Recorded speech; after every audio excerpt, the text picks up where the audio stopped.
was the result of the third 11 game? No, I didn't. Oh. I thought you said they don't vote yours. We don't sit on the bottom. Well, a very good morning, everybody, and welcome to Merchant Taylors School for the final day of this County Championship main match in Division 2. Live stream here brought to you in association with Daffabet. And it looks as though it's going to be quite a lively final day as well. Middlesex won 86 for 4. 42 overs into the innings. They've been going at a fair lick. 170 more required. 99 overs minimum today. That should be 96 and it will be changed in a moment. But it's not going to go anywhere near that.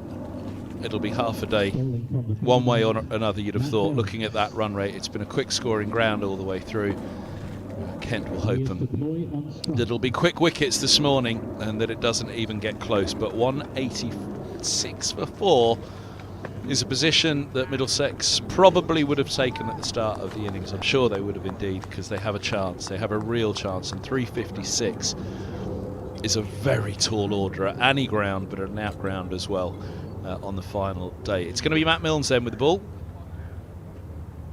from the Benham end to run down the hill. I'm Kevin Hand. Alan Coleman is alongside me for the start of the final day, and we will say good morning to Alan in a moment, but they've been getting underway early in this game so far, and they're going to do it again. Lias Deploy is on strike, 36 to his name. There's a couple of slips and a gully behind him. And that is just the start that Milnes and Kent would have wanted. Lovely ball, angled across, through to the gloves, and Deploy forced to play at it, but look at that go across him. Some early movement. There wasn't so much movement yesterday or through the Kent second innings. Middlesex made the most of it as they could. Certainly not as lively as it was through the first 2 innings of this match. Middlesex will hope that on the seam front it settles that way today, but it's certainly spinning. That'll feel better, right in behind it. Lias Deploy. Alan Coleman's the director of cricket at Middlesex, and Coley, this is a belter of a final day set up here. Obviously you'll be hoping clearly that Middlesex come out on top of this one, but for the neutral this is going to be some fun to watch.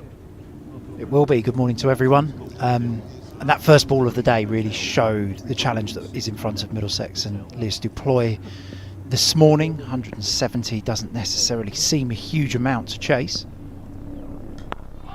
especially when you look at the run rate in that bottom left hand of your screen, 4.39 Middlesex have been tracking along at in this innings.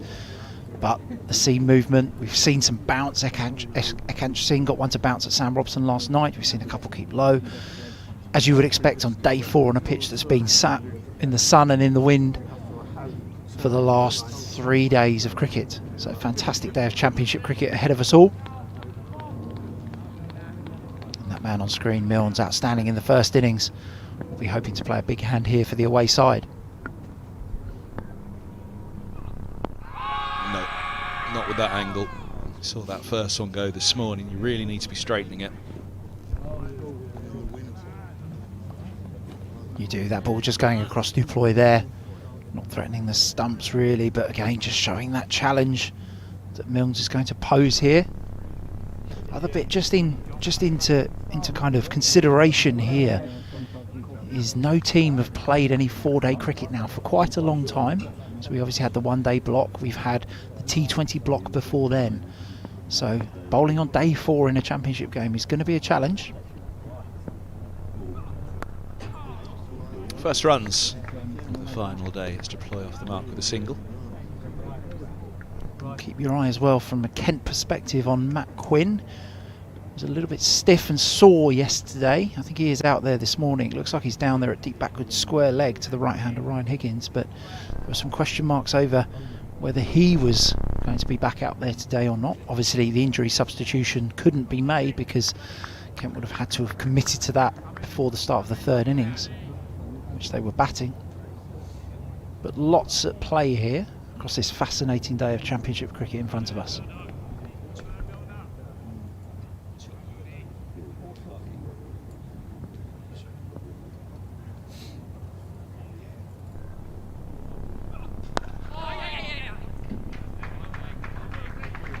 Single for Higgins as well. A couple of singles to end the over.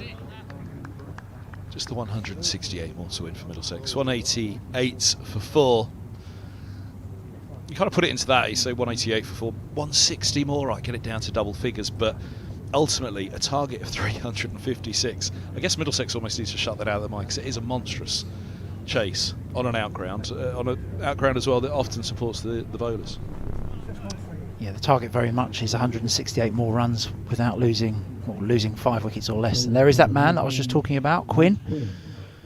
Pushed out there and he's going to have a go here this morning. But yeah, it was definitely not moving the freest last night, yesterday afternoon, it's fair to say. But yeah, I think the focus from Middlesex's side here is that 168 runs for the loss of no more than 5 wickets. And I think we'll have to see from a home side perspective a bit more of what we've just seen from Duploy and Higgins there, looking to score.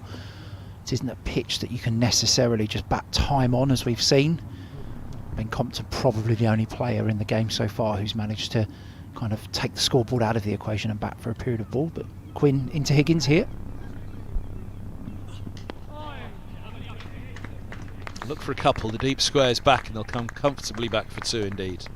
190 for 4. That was going to be my next question, actually. For anybody that might be tuning in, there might be a number of viewers that weren't with us the first 3 days, or indeed were watching other games. The target 356, but also that required rate 1.7. You look at it from afar and you think, okay, well, knuckle down, bat time and win the game. But there have been wicket-taking balls since the very first delivery of this match. It's been a seamer's surface, and it is spinning as well. And there is a perfect example of it. Comes back through the gate, takes middle stump. Higgins goes for 13. And that is a great start for Kent on this final morning.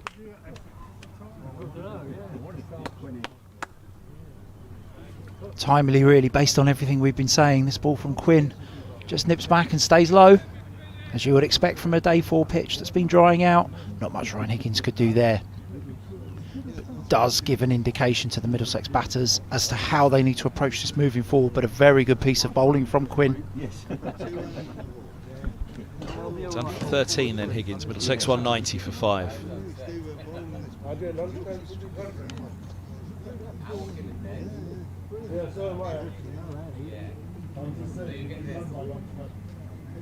Joe Cracknell charging to the middle. He's raced out with a sprint to meet his skipper, Leas Duploy. And that, in turn, was going to be the next line of thought that I was going to put to you. Was we've seen that bit of bounce for Singh yesterday, but what we did see for the first time in the match, in the second half of yesterday more so, I thought, was just the odd 1 or 2 starting to keep low, as you'd expect on the final day of any ground. But particularly, again, an out ground, and that one, as much as it seemed back in, it was probably the fact that it kept a fraction low as well that did for Higgins. Yeah, it definitely was that bounce that did it. It looked like Higgins had pretty much covered the line there, and the ball had almost gone underneath his bat. That's part of the problem solving that Joe Cracknell on strike and Leas Duploy are going to have to contend with here. We've seen so many batters who have been successful on this surface getting out of their crease and down the pitch. Exciting away for 4 byes. That will feel better for Middlesex all of a sudden. Huge blow struck second ball. Byes have been a big part of this game. Just clips the pad, I think. Yeah, just flicks slightly the outside of the pad of Cracknell, giving the keeper no chance. Cracknell would have known that feeling full well throughout this game. It's been seaming a great deal, and that makes it difficult for the keepers just as much the batters. It just runs away so quickly, doesn't it? As soon as it gets on the burnt bits of the outfield, it really does give the keepers, Cracknell for Middlesex, Chris Benjamin with the gloves on for Kent. It gives them such a challenge to save those. So it's been seaming a great deal. It's been a match where Kent have posted 350 in the first innings. Middlesex have a chance at chasing 350 in the final innings. I think batters, over the years at outgrounds, wherever you go, it's often the bounce that you more look to first. The bounce has been pretty good in this one. Here at MTS, I think Middlesex and the ground staff will be pretty pleased with the surface. Yeah, I was talking to Ian Salisbury this morning out in the middle, and both were in agreement. This has been a good cricket pitch. Gets in behind that one nicely. Cracknell wants to come of the over.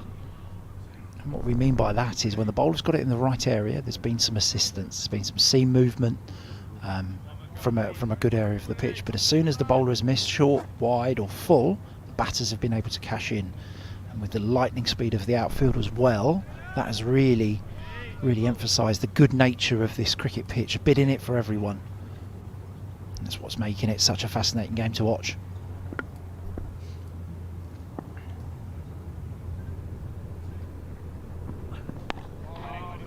Dots finish. 6 runs off the over, 4 of them leg byes, but crucially a wicket.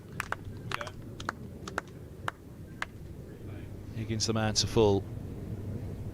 We were just saying here it wasn't necessarily the line that's done Higgins. It has nipped back just underneath the bottom corner of his bat there. I suggest that had that have bounced a little more, that Higgins would have probably located it, but a very good delivery from Quinn that has kept low and nipped back. It just demonstrates the threat of batting on this day 4 pitch. Middlesex need 162 more to win this game. And that is up the hill as well, that's kept low. So that's what Middlesex will be up against today. It's always going to be a tall order to chase down 356. 170 as it was this morning.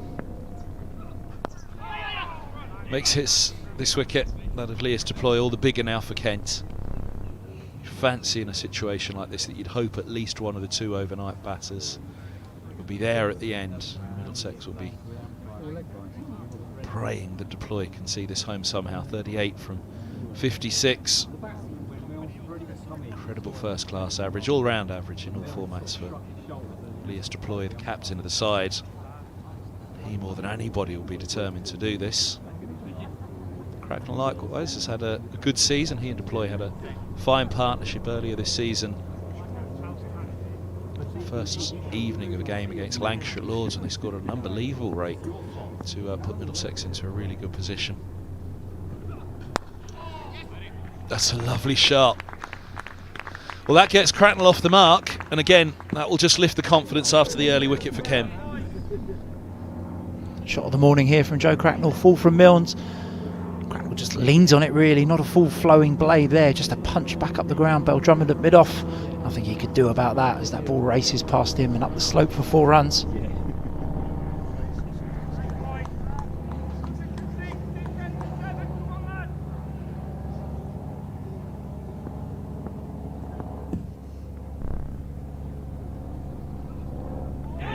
That's a great follow-up. No, is the answer from the umpire. Beautiful ball. Now that's down the hill, and there is a little bit of lift there for Milnes. Umpire's not interested. An inquiry from the Kent cordon. Milnes probably a little more enthusiastic than the others. Benjamin has flicked his back pad on the way through there. It looks like his right hip, just watch here, just looks like it's caught Joe Cracknell's bit of trouser possibly on the way through. But didn't look a genuine appeal from that slip cordon. You expect a bit more of a kind of immediate reaction from that.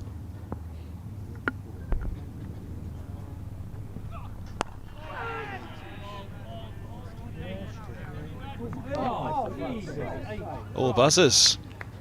It's a 200 up anyway. It'll be 201 now. Cracknell's thinking about a third, but just a couple.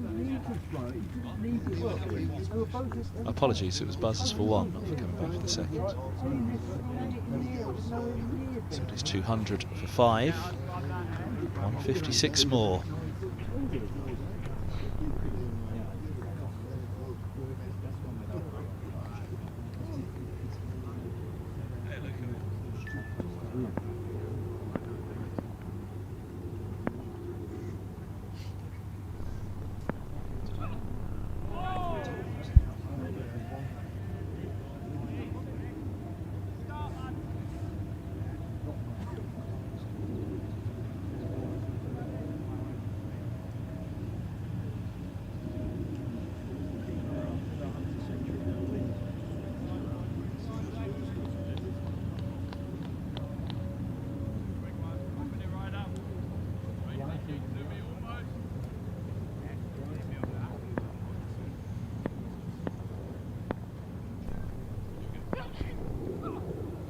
Lovely ball. Really good from Milnes again. That's how he started the day against Deploy.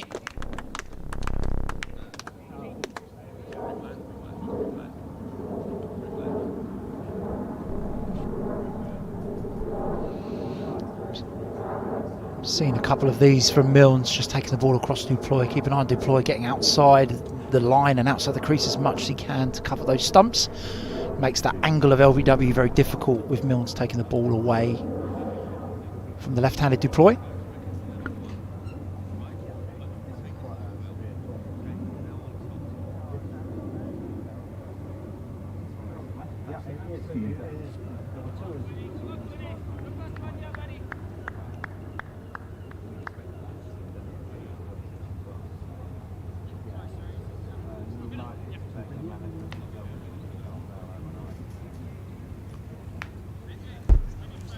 Quinn, 1 for 23 from 8.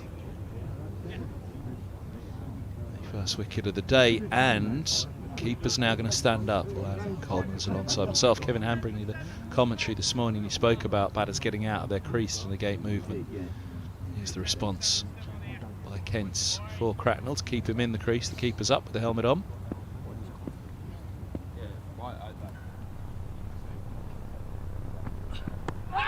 Was the two noises, and was he outside the line?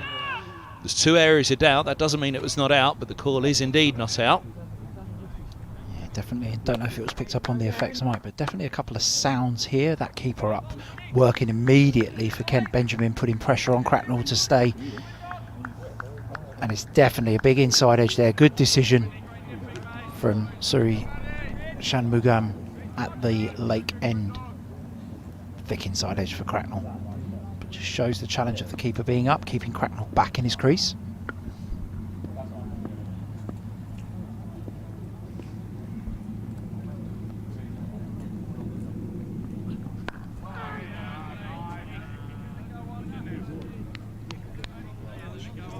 Couple of slips. No deep third. It's a gully point. Cover a mid-off that you can see there, the mid-on and the mid-wicket. Long leg is the only player out of his shot.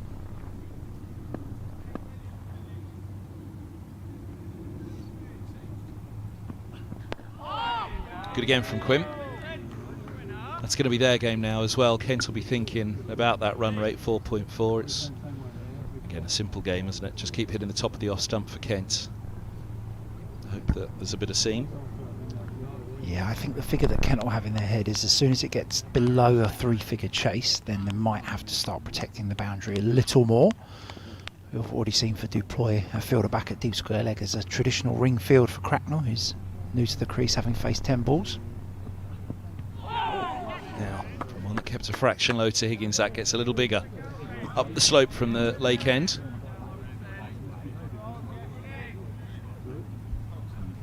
Yeah, good bit of work by Chris Benjamin with the gloves on for Kent there. That ball has bounced and just straightened on Joe Cracknell. The challenge of that delivery is what it puts in Cracknell's mind. So they've already seen one from Higgins that dismissed Higgins keep low. They've now seen one from Quinn that's bounced. Challenge here for Cracknell to make sure he continues to get forwards. There is the fuller one, inside edge. 2 noises on that again, rolls up the top of the pads, up the thigh. To come of the over, the batters go and have a little nudge on it. Yeah, it's a day where if you're going to wear one, you'll have to wear one. But thrusting forward now after the Higgins dismissal, and just 1 or 2 yesterday evening. If one gets big and takes the glove, takes the shoulder, we've seen that a couple of times in this match, and so be it.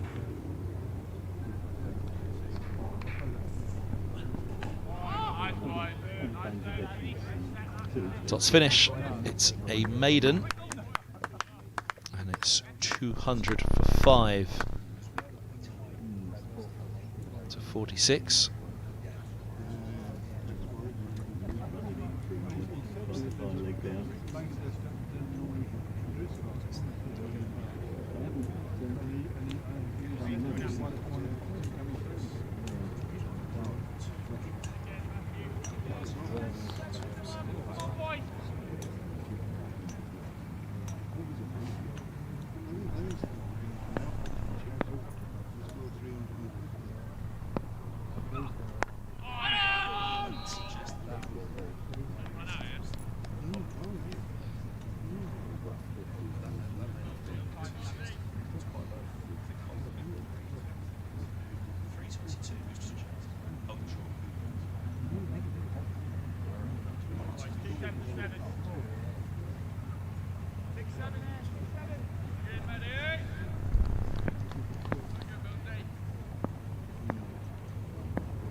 Nice nudge from Deploy. He'll just go about his game here, Lewis Deploy, won't he, at this stage, with Cracknell and Gohar, Roland Jones, Helm after his heroics on Sunday with Luke Holman. Now Cornwell's in as an injury replacement for Ethan Bosch, who hit 42 in the first innings unbeaten. So that's a real blow for Middlesex, losing him.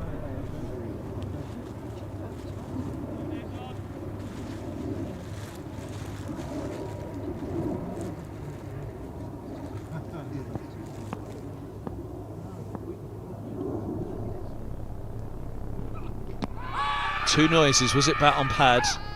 Was it bat on ball and onto pad? The angle also was an issue.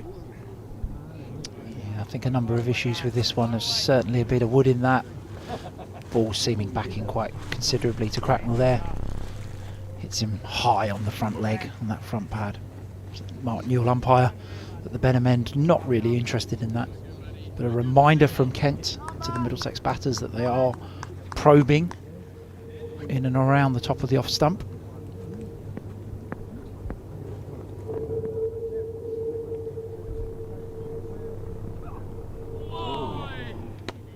Thumbs up from Cracknell.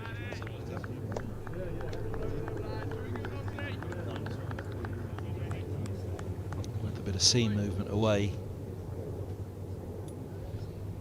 Just seen that angle from Milnes, haven't we? You feel like the ball is always coming back at you as a right-handed batter, and it has done off the seam predominantly, but Kent Seamer just showing his skills there by standing that ball up, taking it away from Joe Cracknell, drawing Middlesex's wicketkeeper into a defensive shot outside off stump.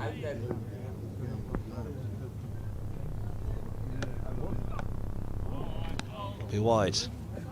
Signal so, he's running down the hill, it's really got big. Trajectory, he's running from the Benham end, so it's all downhill from that end. Yeah, hopefully you've got better eyes than I have, because I can't see the ball on that sideways view, but you can see that the umpire signalled a wide as Joe Cracknell just dipped underneath it.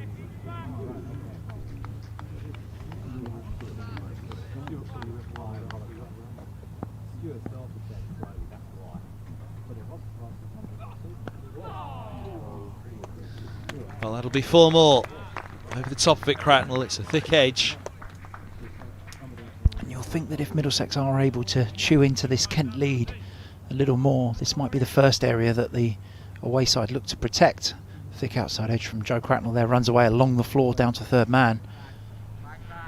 But as we've said across the last 3 or 4 days, you do get a lot of runs down through that area at Merchant Taylors, and that might be the first area that Kent just look to protect if Middlesex nudge their way slightly towards 100 required, but still a long way to go for the home side.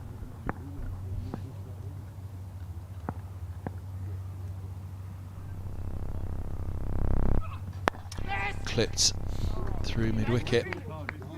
Just going to ask, where would you take the fielder from for deep third at the moment if you were out there? A skipper, they're thinking 3 here, but it's just 2. 8 off that over, 208 for 5, 47 bowled now. Run rate still going at 4.4. The rate Middlesex are going, this won't go until this afternoon unless they're slowed obviously by wickets, but equally that could gather its own momentum as well. Yeah, producer Danny there just telling us 30 runs so far out of this Middlesex total of 208 have gone through that third man region. Where would you take the fielder from? Well, at the moment Kent are employing 2 slips and a gully, and you would probably say the gully fielder might be the first to go down to third man. Kent will want to keep 3 leg side fielders at least, because they want to bowl a really straight line to bring the stumps into play. And if you go to what we would call a 7-2 field with only 2 fielders on the leg side, often subconsciously that pushes the bowler's line slightly outside off stump and potentially reduces the threat for the Middlesex batter. So Quinn here, great example. Quinn's around the wicket, and you can see northeast has come out of gully into that mid-wicket region, just facing the camera, sort of beneath the burger van as you look, with a very straight extra cover as well in place. Deep point just in front of where we sit, and a slip and a gully.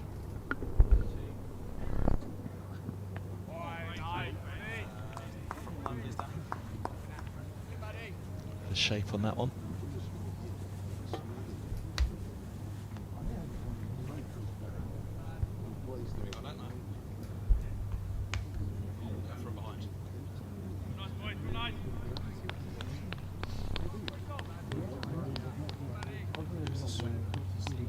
little bit of wobble on it.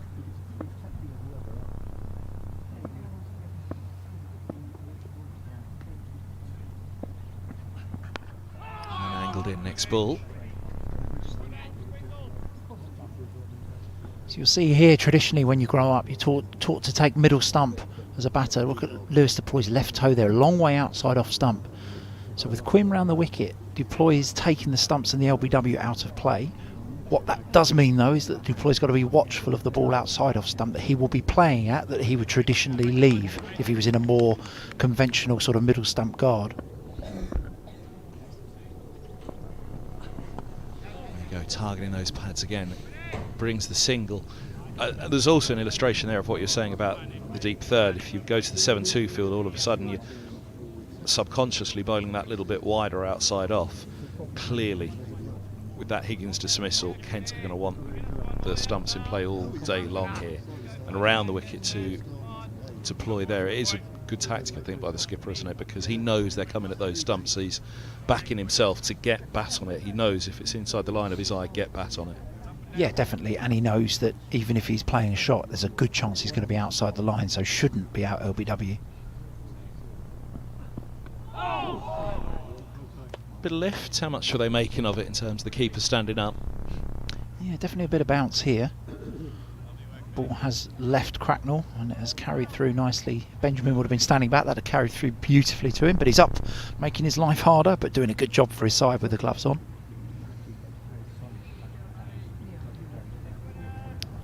It's required below 150 now, but down to double figures. Middlesex will probably need this partnership to take it at least.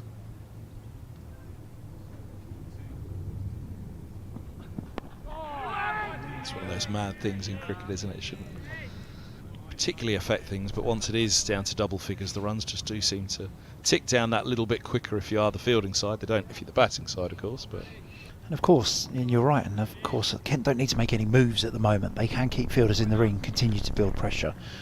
But there will be a moment where Bell Drummond, if Middlesex do get it into two figures, that Bell Drummond starts looking at the scoreboard and has to remove those catching positions, or remove one of them. And every move is a slight release of pressure. But an incredibly long way to go for Middlesex to get to that position. 209 for 5 from 48 overs now for the home side. I'm not suggesting all back on the ropes, but one ploy that they could go to, which would be very difficult for Middlesex, although there's a difficulty in it for Kent as well, is say, okay, protect the boundaries and let them do it in singles. If they want 147 in singles, we, Kent, will back that we'll have 5 wicket-taking balls at least in that time. Yeah, definitely, and if you go for a split field, you can continue to keep the stumps and the front pad in play with that sort of 5-4 offside leg side field. It means you can bowl straight, you can protect a boundary, and you can still keep the stumps in play. So Bell Drummond, very experienced and a very, very good captain. Lots of options here for the Kent skipper to keep a stranglehold on this game. 2 back square now, deep point and deep square as well as long leg. And he's bowled him, he's yorked him. It's a beaut from Milnes, and look at the delight. They know how big a wicket that is. The Middlesex captain gone for 40.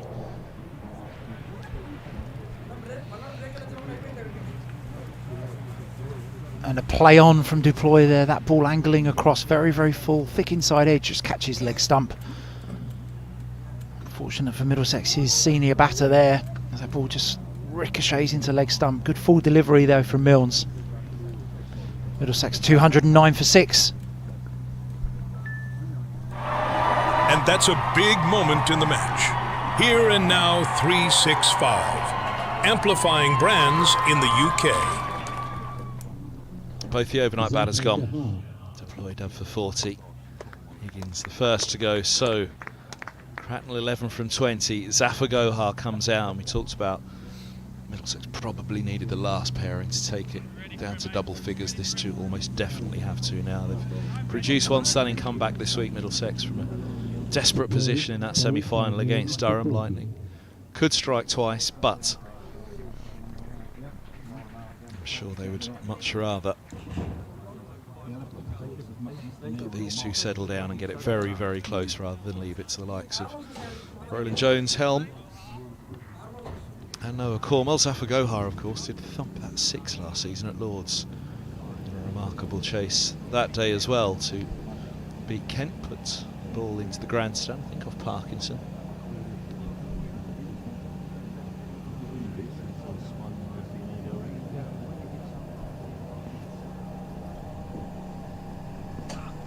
Use of the feet from Gohar, a little shuffle.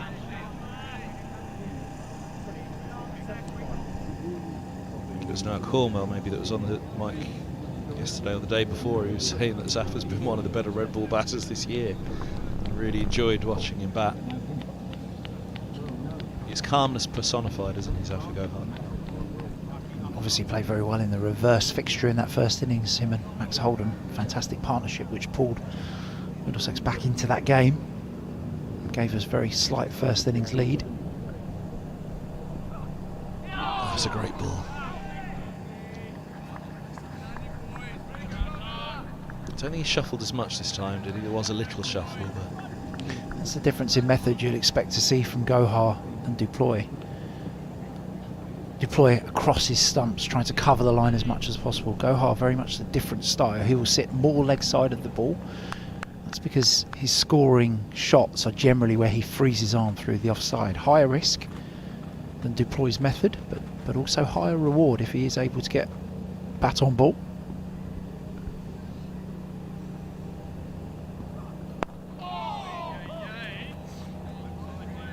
Inside part of the bat for Gohar.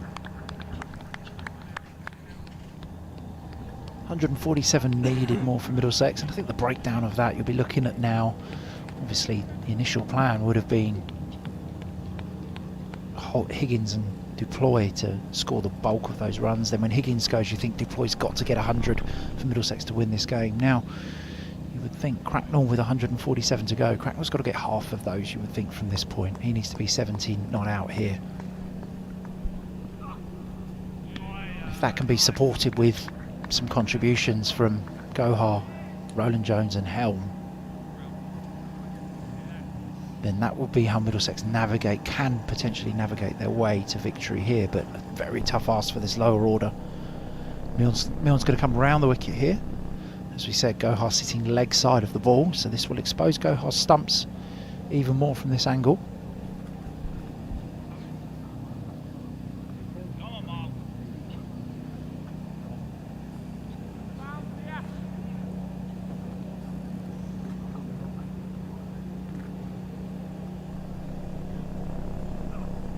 Edge just short. It's going to deflect away. I was looking down to deep third, but it's actually deflected from the dive of Mieye. That's a long leg. Just calling on a physio here, so I just wonder if he's just managed to wear that. It's a bit sore, I think, for Mieye, and it's hit Crawley in the head. So if we can just see that one again. You can just see that ball's deflected off Mouye's right hand. So keep an eye on Mouye's right hand as this goes trickling along the floor, just bounces in front of him. And then Mouye tips it around the post almost, and it goes into Zach Crawley's head. You see that? Just catches him on the side of the face. Cheekbone perhaps, right cheekbone. We're just waiting for the physio to run on. Obviously any blow to the head here, and physio will have to just check that the Kent fielder is okay. We hope that Crawley is okay. Looked like a glancing blow.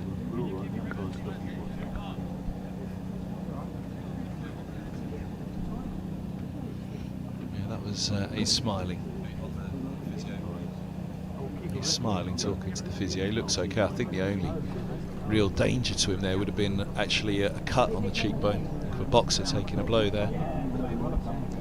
And Zach Crawley's cheekbones probably saved Kent 3 runs there as well, to be honest, isn't it? Middlesex able to take the single, but that deflection actually took the ball to Parkinson, who was at fine leg. Had he have not been there, had Crawley's right cheekbone not deflected it, probably run away for 4. Just looking down to deep third, I was thinking how's that got so long leg, but usual deflection. Right, Quinn to Gohar.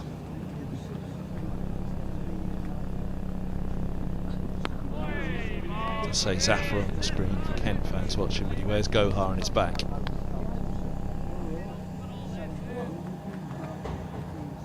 Still 2 slips. Gully points just closest to the camera there. Extra cover mid-off, mid-on. You just see the mid-wicket behind Gohar, and the fielder out of shots the long leg.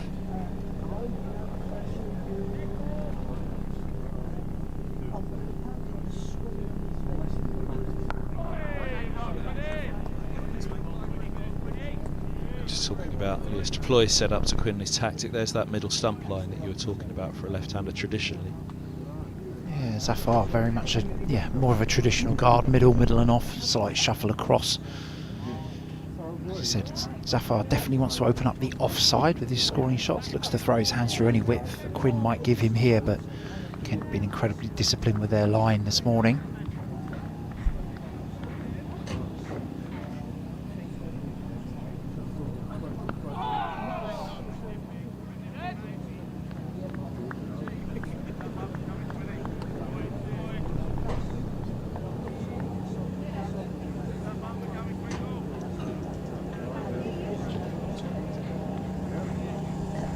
Factor today, the weather, just to touch on it. I'm sure you checked all the apps at home yourself, but set fair. I'm not expecting any interruptions. The majority of the interruptions to this game have come from bad light late in the evening, but we'll be here after tea today.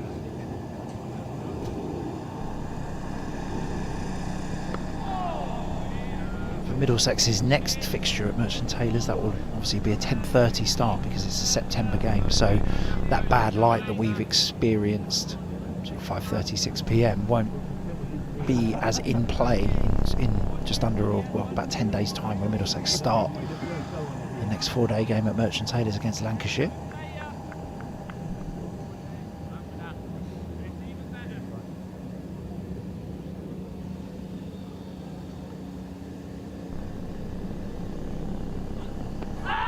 No, I don't think so. Oh, it has. It's gone.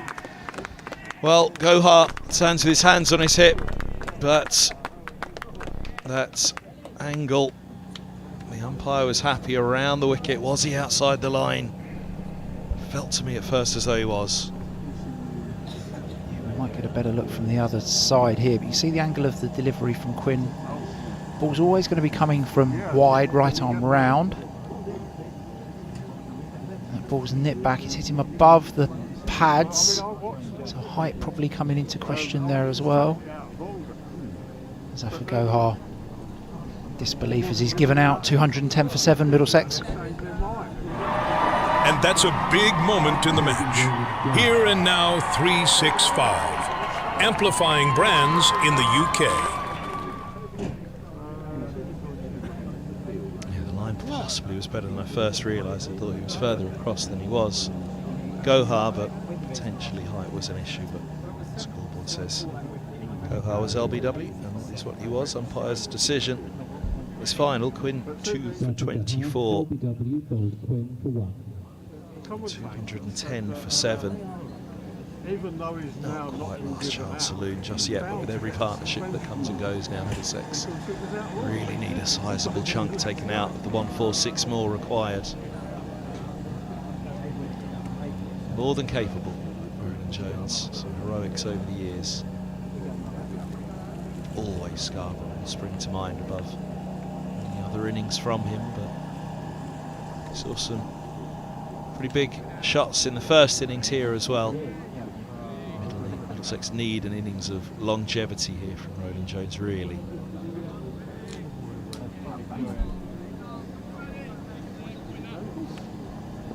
Wonder what the instructions have been from the changing room, whether it has been a bit of a Roland Jones counter-attack, or if we expect to see Middlesex's senior bowler be a bit more circumspect.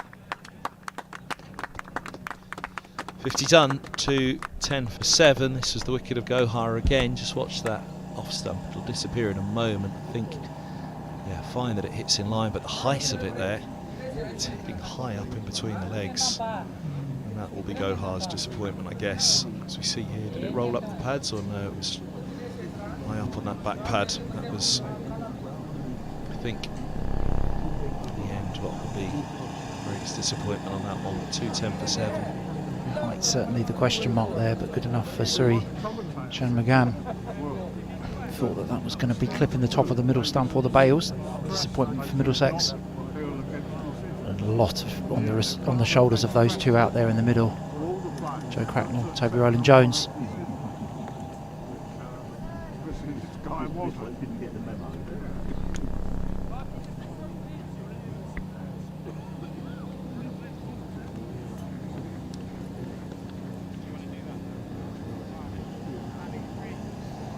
It's just reinforcing the cord, and he's going to bring in gully, 2 slips and a gully now. Removing points, deep third just goes a bit wider to a deep backward point.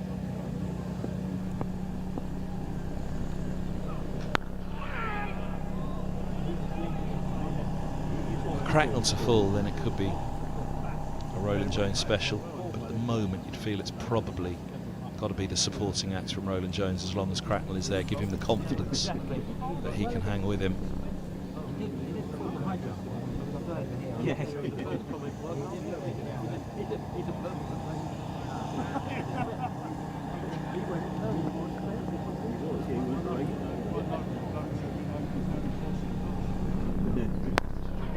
Bowles still wait the call.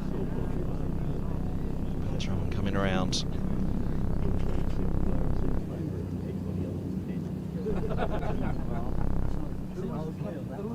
She's touchable now. MTS. They feel they're close. Middlesex will know they've got to get a little passage of play to go back in their favour. 40 minutes into the final day.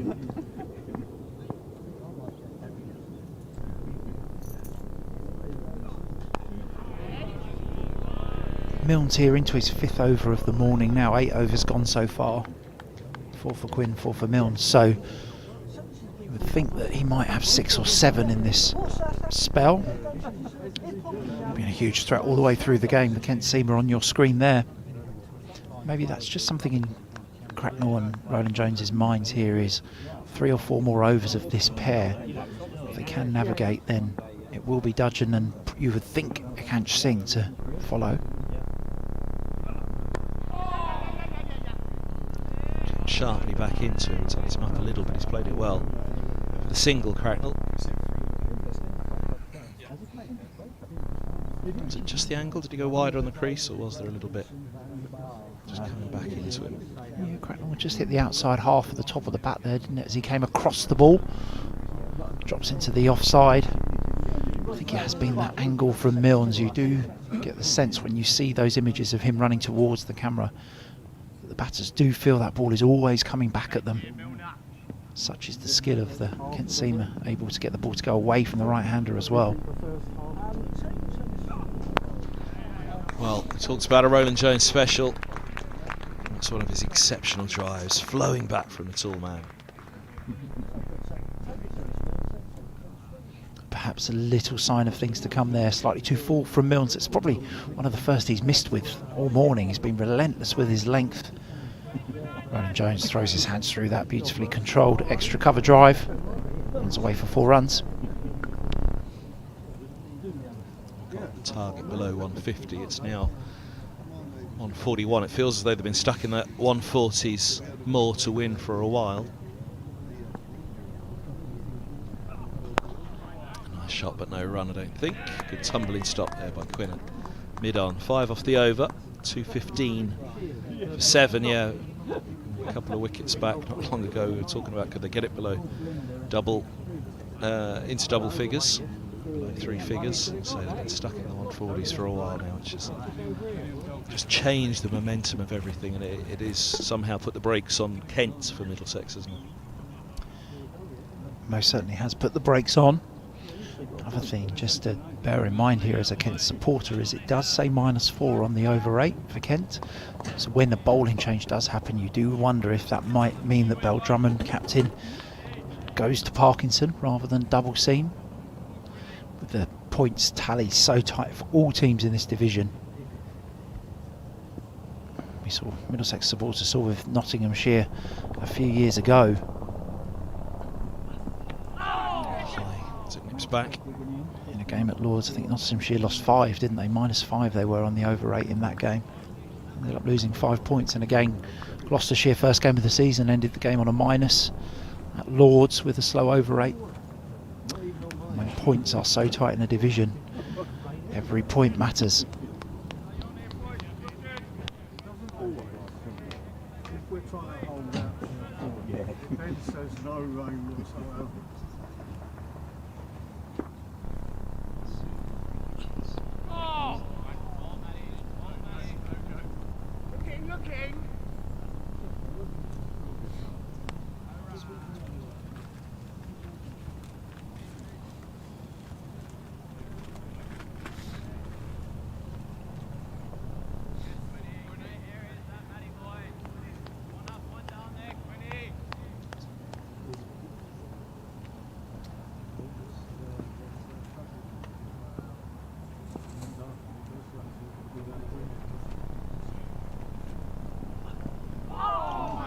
Good leave. I don't think it was as close as they're suggesting, but it certainly came back.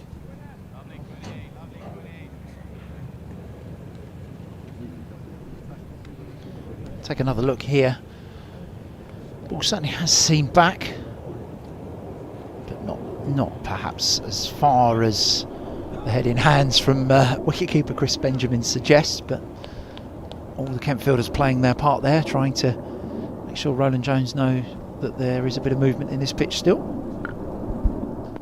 Lovely shot. All along the floor, but straight to mid-on. It's the kind of crisp crack on a Roland Jones drive, and he brings that back down. It's a wonderful arc that he has when he hits the ball, his long arms, long levers. It's the same whether it's a hook, a pull, or a flowing drive.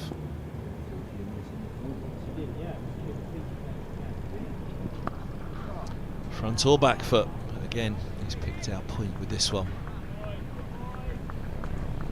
And that's the delivery that's a shame for Middlesex. That is a miss from Quinn. Roland Jones will be disappointed he's hit that straight to the fielder. It's those moments, if Middlesex can evade the field with those, that just do see the pressure just loosen very, very slightly. If you do pick out the fielder, the dot ball remains the pressure being on top of the batters. Now, how many will it get away for? Just the one. Took a fair chunk of the pad on the way through, the leg by signalled. Just wondered whether that was going to race, but it's the end of the over. Single and a leg by off it, 217 for 7, 139 more. Middlesex victory, 3 wickets for Kent. The eyes of the division on this one because it is so tight, as Alan Coleman was just touching on a moment ago. There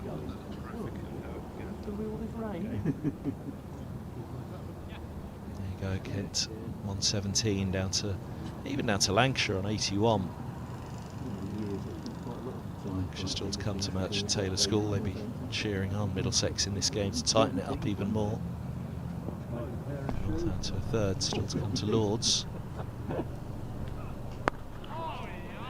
Check the drive there nicely, Roland Jones. I thought he might have gone through with that and lifted it.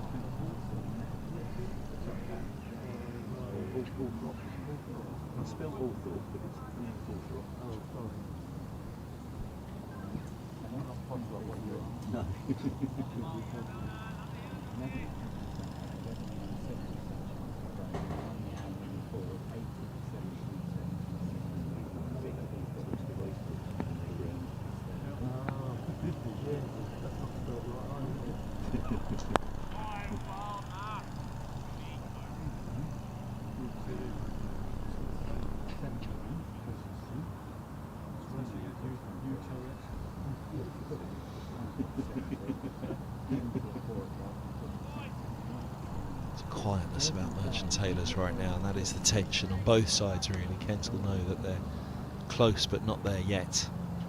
They'll know the danger of Roland Jones. I won't be getting carried away. You usually see wickets tumble and the field are full of beans. They're quiet right now. An air of anticipation, bit of nerviness as well.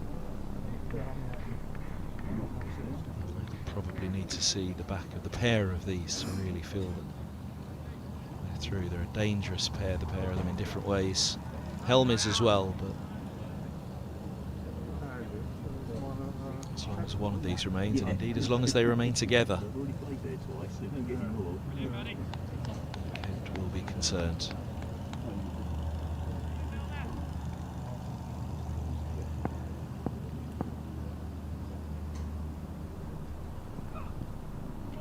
Almost hear a pin drop on this ground right now. Hum of a motor on the nets behind us, perhaps working away. Semi-ironic cheer here. You could just see Cracknell just wind up for the cut shot there. See his hands went away from his body, nearly lured into playing at that one, then pulled out at the last minute. Caused plenty of excitement for the fielding side. I think the umpire forgot to put his watch on again after that.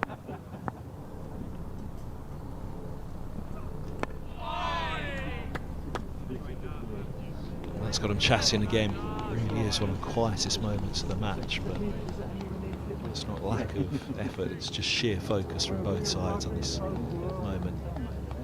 One more breakthrough and they'll feel like they've broken the back of this Kent. Yeah, when we got thrown off the train.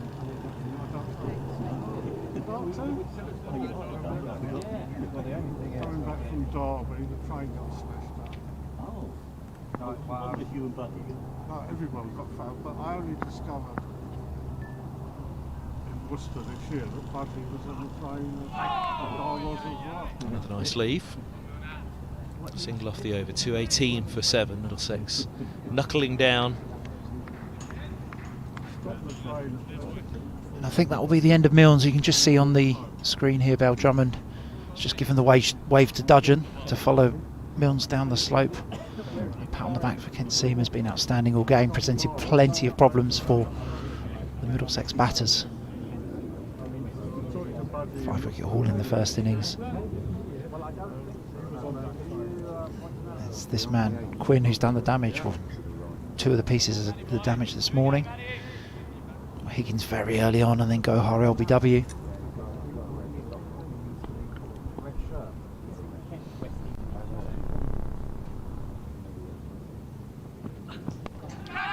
It's going to bring runs, but it was a thick edge. And Jones snapping his head to one side. Will it go? Not quite. But they'll be back for 3. Cracknell's run the old boy hard there. As soon as that went off the bat face, we could hear Joe Cracknell shout 3 to Roland Jones. Big outside edge, took that just beyond point.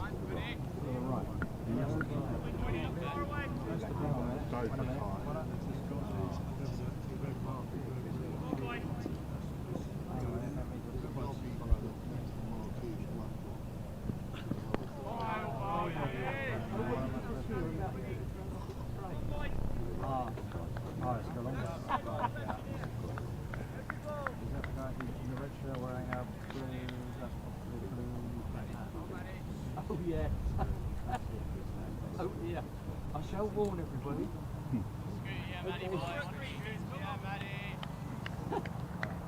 Right.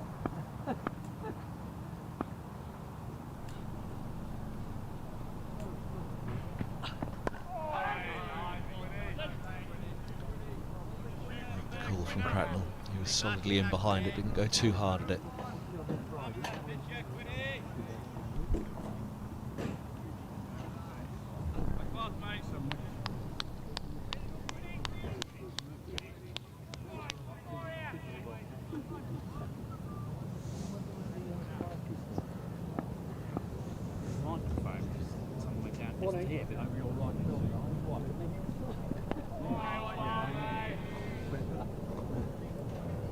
Microphone is just here. It's literally over your right shoulder.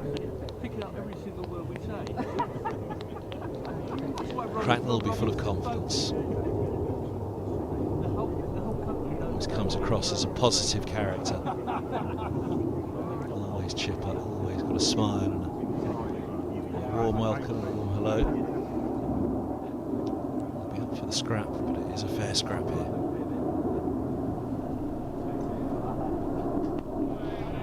Roland Jones has been there many times, so he'll be full of belief as well.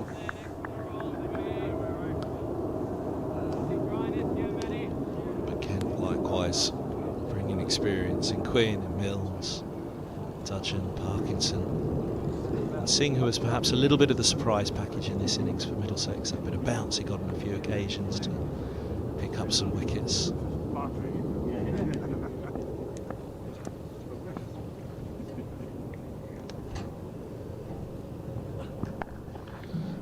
It's worked away, really worked well that one by Cracknell.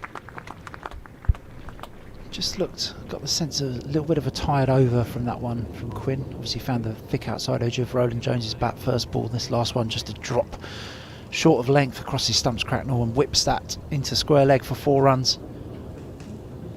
Takes Middlesex on to 225 for 7 now. Target still 131 away. So still a huge ask for the home side.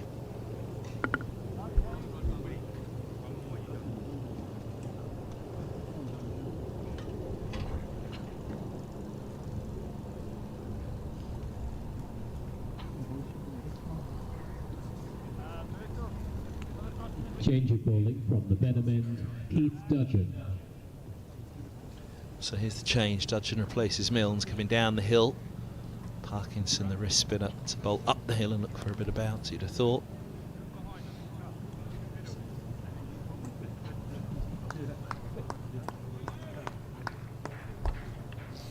It's a pretty picture. Overhead, it's a pretty picture around the ground here. Picturesque setting. That's an even prettier picture for Kent. A little inside tickle from Roland Jones. Stump goes out of the ground. Dudgeon strikes with his first ball of the day. Another blow struck by Kent. Just as Middlesex would have thought, the first piece semi-ticked off, which is seeing off Milnes. Dudgeon comes in with his first delivery. Loose drive from Roland Jones, really. Slight tickle of an inside edge onto leg stump. Disappointment for Middlesex. 225 for 8.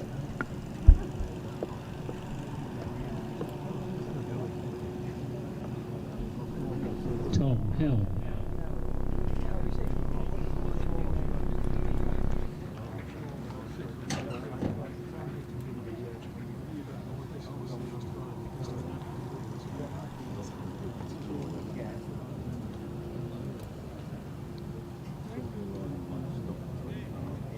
Roland Jones bowled by Dudgeon for 8. So Tom Helm, who played such a big part in that comeback against Durham in the semi-final alongside Luke Holman against the likes of Stokes and co. On Sunday, he joins Cracknell now, and it very much is the supporting role here. It's not quite put the shots away for Helm, but first and foremost it's defence, it's time. Middlesex in some ways are coming towards that approach that we talked about in the morning. That wouldn't be the way you'd go about this, which is to bat time and just hang in. That's almost undeniably what they have to do now.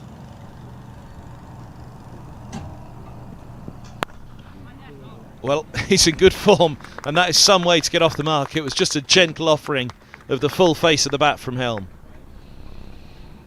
Yeah, full again from Dudgeon. Really beautiful control drive from Tom Helm there. That'll be the disappointment from the previous ball of Roland Jones. That one's slightly wider, obviously, but 2 pretty friendly deliveries to start with from Dudgeon. That one beautifully played by Helm.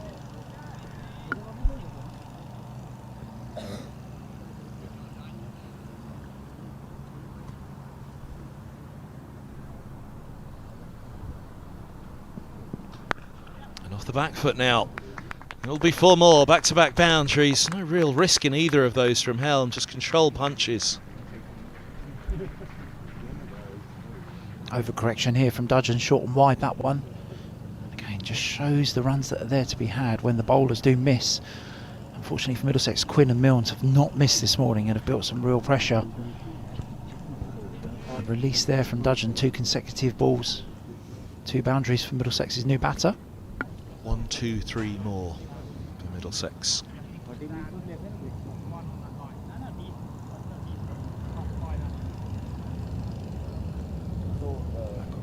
just sent a little deeper.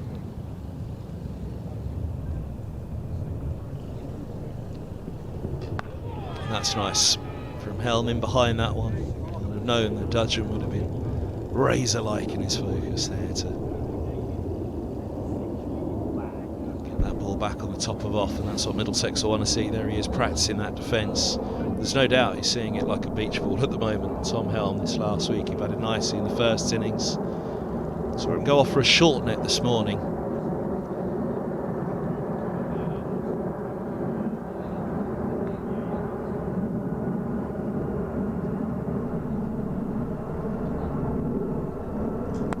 And chipped up and short. He's gone a long way to his left. Quinn going down. It's a long way down. Did he get the hands underneath it? Yeah, my initial view here was that this was a drop, that he did get his left hand under it, and he did. Difficult chance. He's just run up the slope for 6 overs as well, so you're feeling a little bit tired and stiff. Big fast bowler not able to get down and grab that one. Probably the first bit of good fortune that Middlesex have had this morning. One of those you're disappointed to put down, but equally if you grab it, everybody's saying what a catch. He's done incredibly well to get that left hand down to it.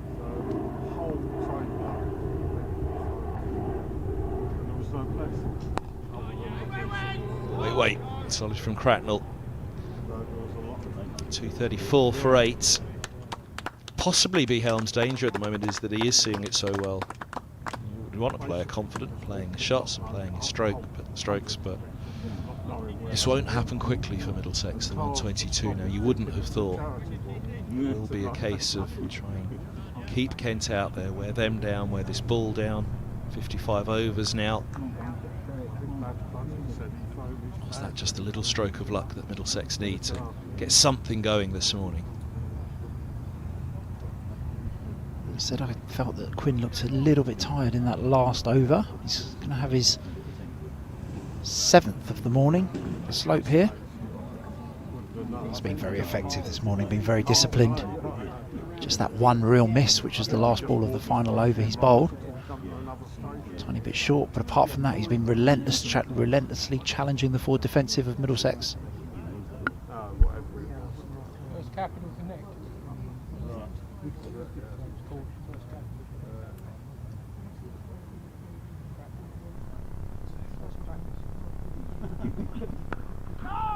No run, just eased by Helm.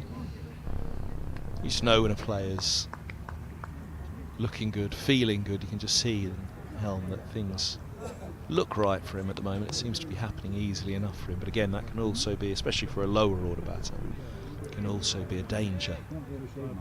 The confidence is there, like on that chipped drive to mid on it is a pitch where we haven't seen many drives down the ground. There's a reason for that.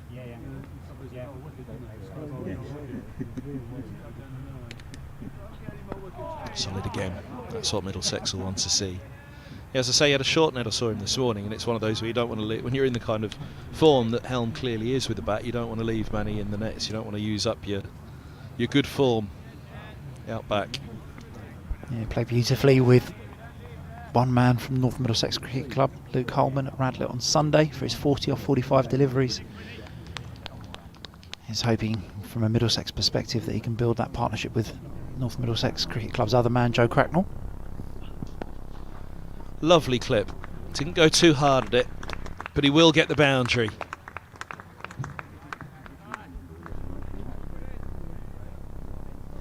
It was a beautiful clip from Tom Helm, just drifting too straight there. Matt Quinn, really well controlled. It does show you don't have to overhit the ball here when the bowler does miss. Huge value for shots in this pitch. But that's a shot that a top order batter will get wrong, and has got wrong in this game already. Just closing the face, going a bit too hard. Just waited on it nicely. The timing was great from Helm there. Still a 6-3 field. As you'd expect it to stay. And it's in behind that one too to come of the over. Umpire's just checking.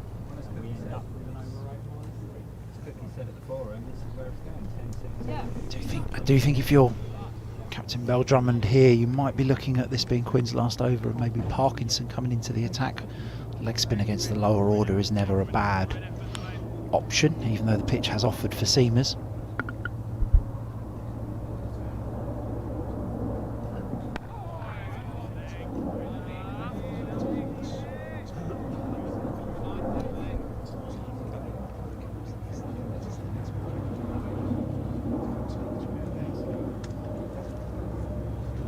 was the left arm spin of Callum Parkinson, and now the wrist spin of Matt this week for Helm. Should it get to that?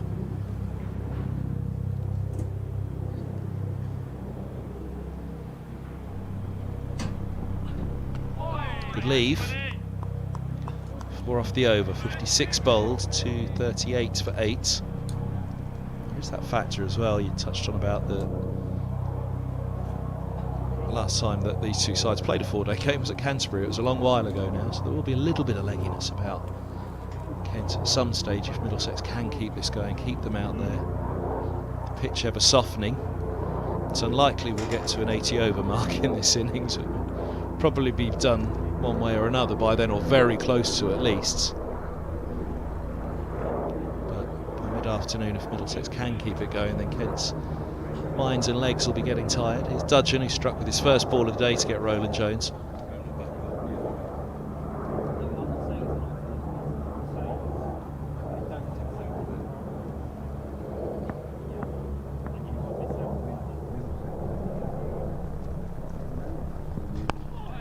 Angling the first one in.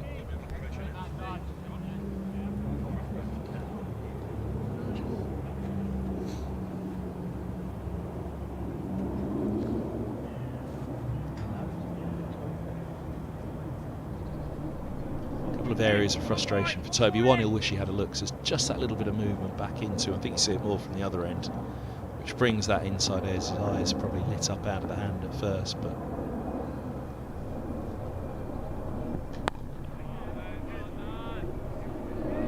movement there. You'd imagine it will be there all the way through. Talks about the bounce being one part.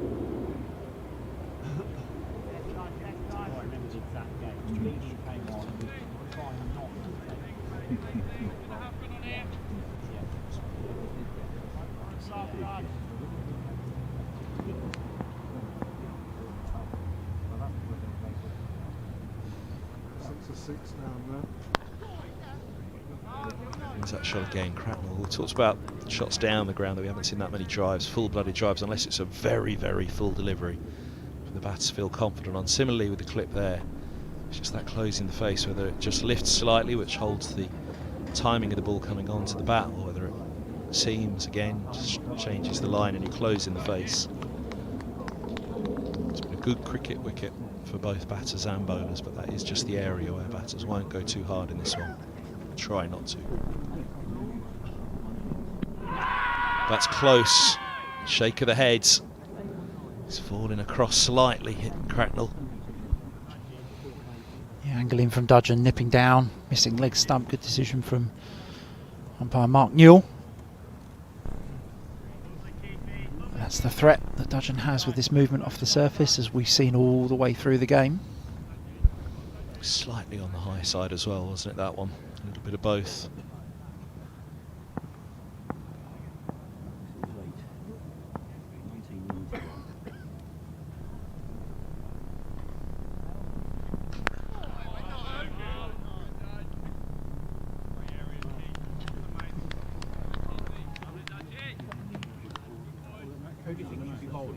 Expect him to be relentless here. Look at that. 2 for 70 in his 11th. They're not particularly Dudgeon-like figures.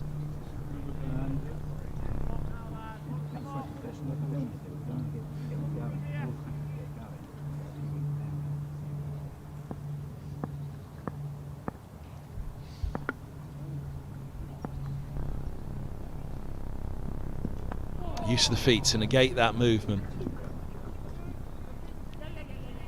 He's run it so well, Cracknell. Very fit cricketer. He's back for a second, 2 to finish the over. It's 240 for 8. 116 more for Middlesex, only 2 wickets standing.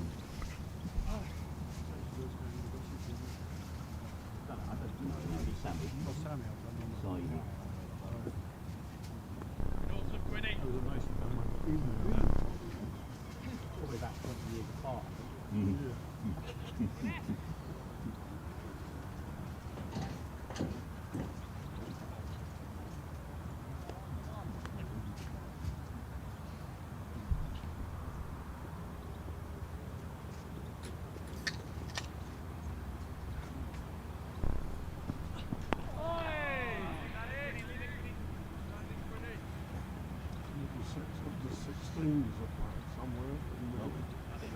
Nowhere.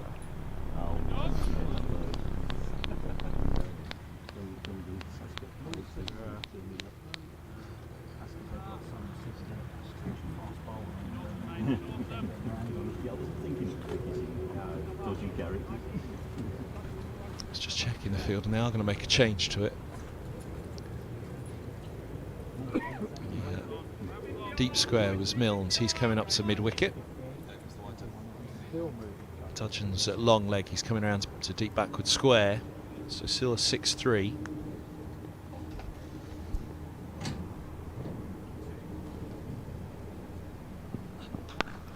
And it's short and wide outside the off stump and punch for 4.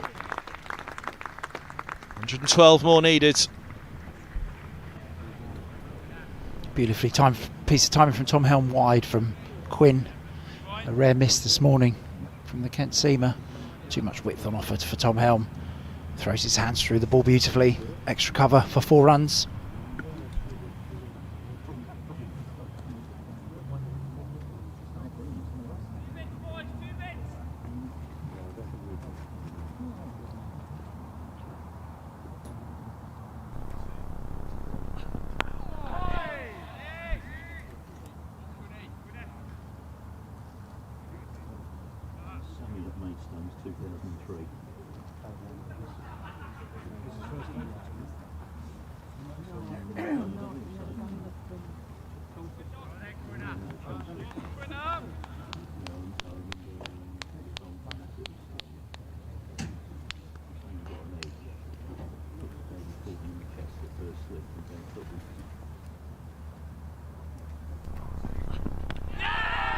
Has it? No, it hasn't. Inside edge onto the...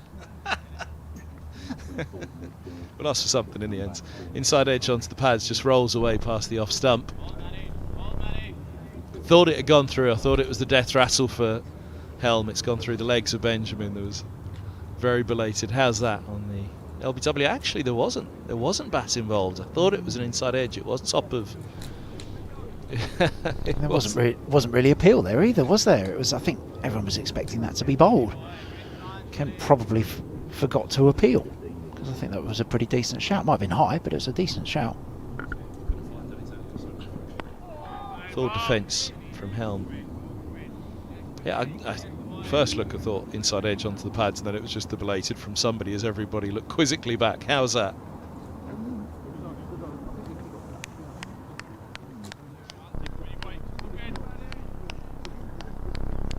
It was a good and fair question. It was just how late it came.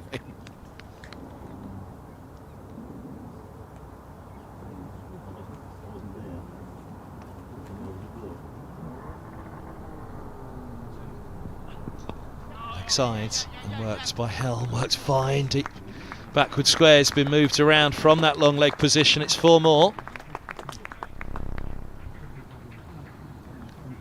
That's a clip away, and I think that'll be Quinn's work done for the day as he wades to the pavilion and wanders towards it. That one drifts too straight, clipped nicely by Tom Helm around the corner, who has scored fluently this morning.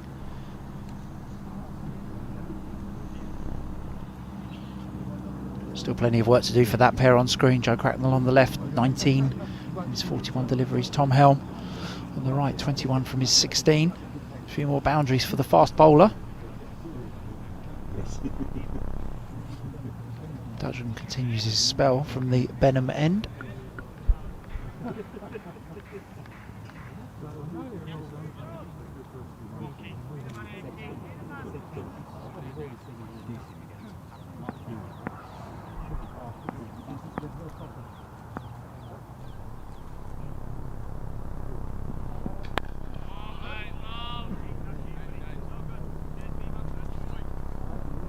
Talked about them hanging on. That 21 from 16 from Helms. Been nothing high risk from him. He's just put balls away when they've been there to be put away. Perhaps with Kent aggressively attacking him a little bit more, just resulting in a few balls straying where they're looking to stay relentlessly on the top of off against Cracknell. Nice use of the feet, just in defence, just negating the movement again. Talks about that one from Roland Jones, who just had a time to slow it down from the other from behind Roland Jones, which just showed that little bit of late movement during the inside edge.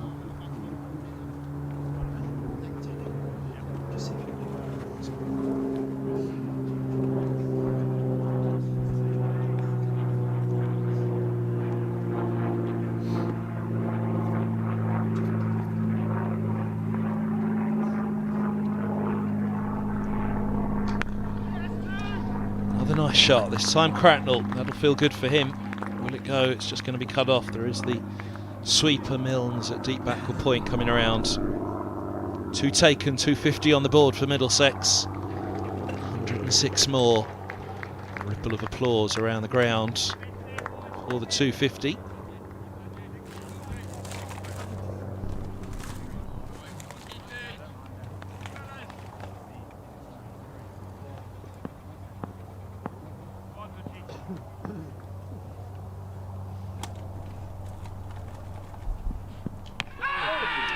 I think there's 2 noises on that. We'll know because the umpire's going to signal something, or he won't in a moment.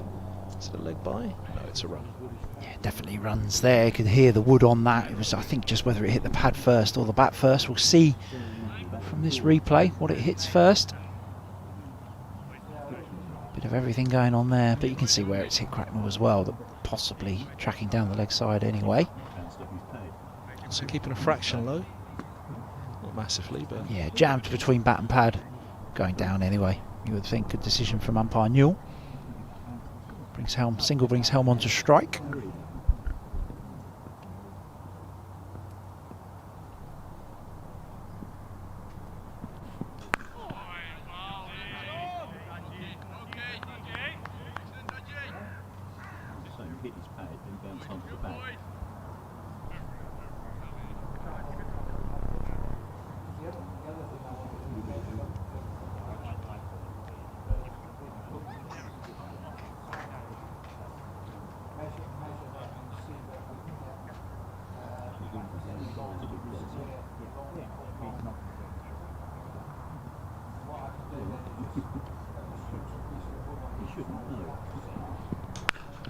Nice looking shot, but straight to Foreman. The sub at cover, 251 for 8 it is after 59. Consecutive Sundays for Middlesex, but in the heart rate of their followers through the ringer. Certainly Middlesex followers would take that if it results in another stunning turnaround at the last after the semi-final win against Durham. For Kent fans, followers, they'll be feeling pretty confident right now and sitting pretty happily, and they'll be hoping that this man will catch C, pick up where he left off yesterday. 3 for 35. Found some bounce, got a little bit of pace going. Yeah, definitely the quickest of the Kent seamers, you would say, through the air, and was able to find some movement off the surface. Very much the 4th seamer in this attack. Went at over 6 and over in the first innings, 6.5 and over. Has gone at 4 and over in this innings despite picking up those 3 wickets. So perhaps a glimmer of an opportunity for Middlesex here. Watchful from Cracknell, good from him. Not getting carried away with the first ball from Singh, which was over pitched.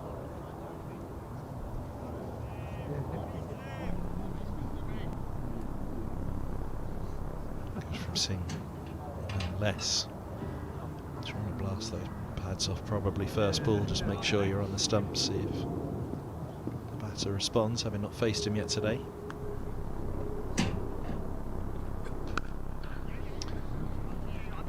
Deep point back. Cracknell's looking 2 again. Helm says no, he doesn't like it. Cracknell was running to the danger end. I think he did like it, but better to err on the side of caution, I guess.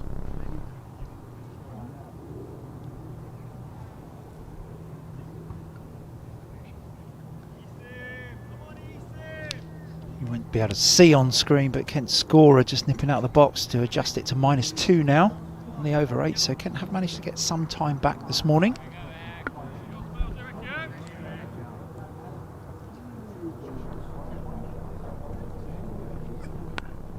Movement on that.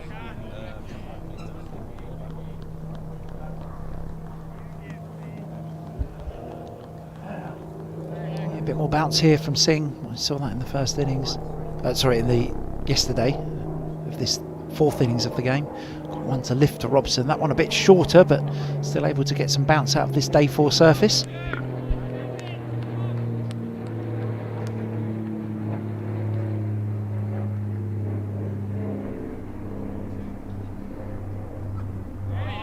Good bumper. Ducks it. One was looking for the wide. A bit in the knowledge here that was how they got Tom Helm out in the first innings. Short ball, which was pulled. Missed time pulled to deep square leg. Disappointment for Middlesex as it was 1 run away from the batting point. Helm having played pretty well for the runs that he got in that first innings. But that will very much be in the Kent minds. It's a bit of a double play here. Square leg is back. Short ball, see if Helm will take it on, but it also might trap Helm in the crease for this follow-up delivery, which is often full. The covers just eased by Helm. 20 on from 21 now for him.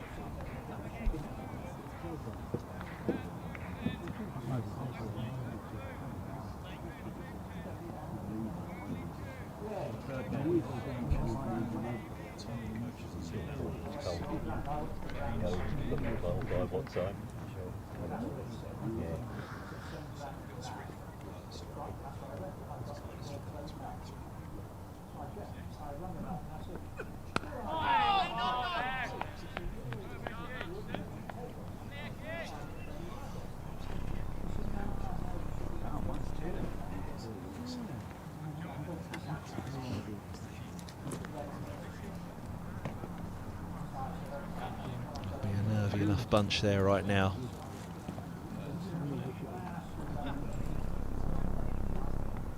Mark Lane in the middle next to Peter Fulton. Taking the seconds off to Derbyshire today. Cap backwards as well, like some sort of 90s American rapper. It's the big gold chain under the top there. I could see that on Laney actually.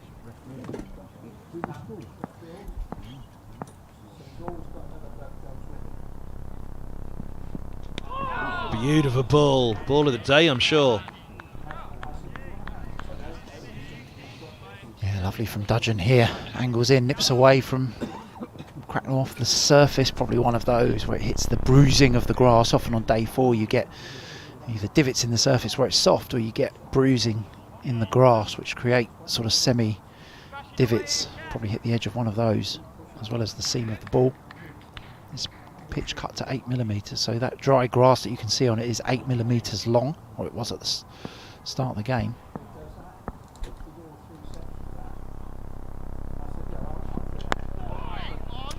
It's another good example of it, just keeping that bat face open there. Cracknell in defence on a very leg stump line. With that length of grass you do get 8mm, as I said, and it can be cut every morning of the game, but with that length of grass you do get kind of the bruising where the ball almost scorches as it goes through, and that does give the impression of divots, sorry, not digits. Up it goes, cries catch, but it's the single down to long leg. That was a hard in the mouth moment. Reminiscent of Ben Geddes' dismissal late last night, wasn't it? Pretty similar. Picked out that fielder, hit it a bit more cleanly than Joe Cracknell. This one, a bit of a missed time from Middlesex's keeper. Falls well short of Ben Compton. Tidying up down at pretty square fine leg position. That was where Geddes, who was going so well last night, was picked out. Picked out Parkinson on the rope.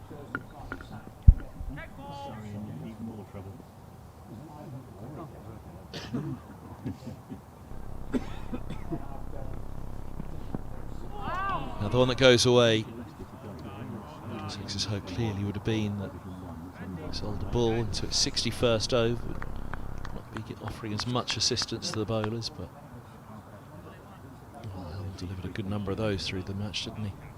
Yeah, a bit of a lapse of concentration there from Middlesex's number 10. Not really a huge amount in playing at that delivery unless you are trying to cut it hard, square the wicket for 4, just following the ball there with his hands.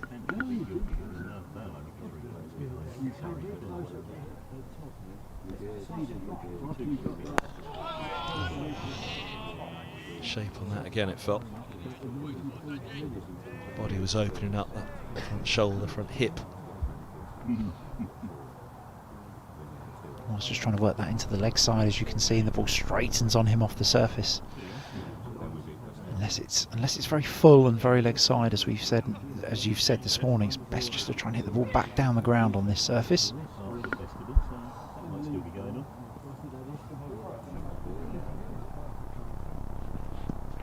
Going for the Yorker. Last ball of the over from Dudgeon. Through for a single, just dug out by Helm. Bat, ball, ground, pad all coming together at once. There were a few noises, but bat crucially involved. 254 for 8. It's 102 more for Middlesex. It's 2 wickets for Kent.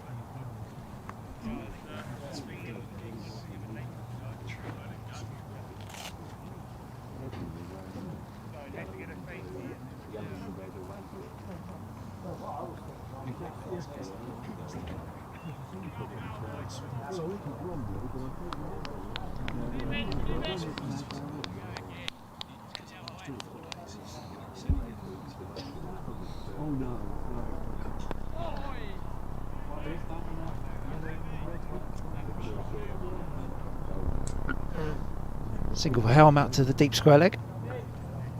Brings Cracknell on 24 onto strike. Helm nearly caught him up. 23 from his 26.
Good from Singh, just building up a bit of pace.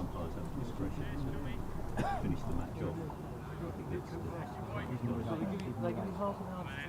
one straight up back.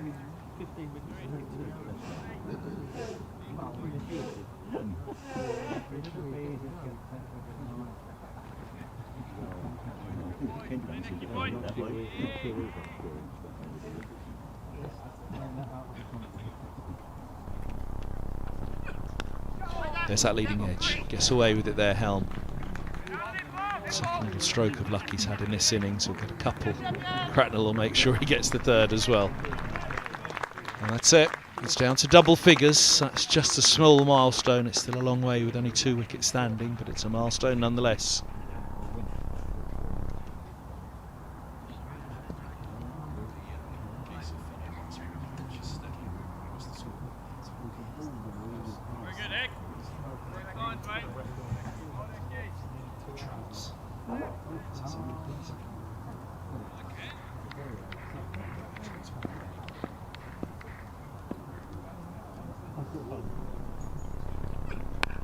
Nice shot again. Just the single. He'll keep the strike throw. Comes in. That's a good piece of fielding. It's Compton there, is it, coming around? Yeah, thumbs up from Helm, so he thinks he's in.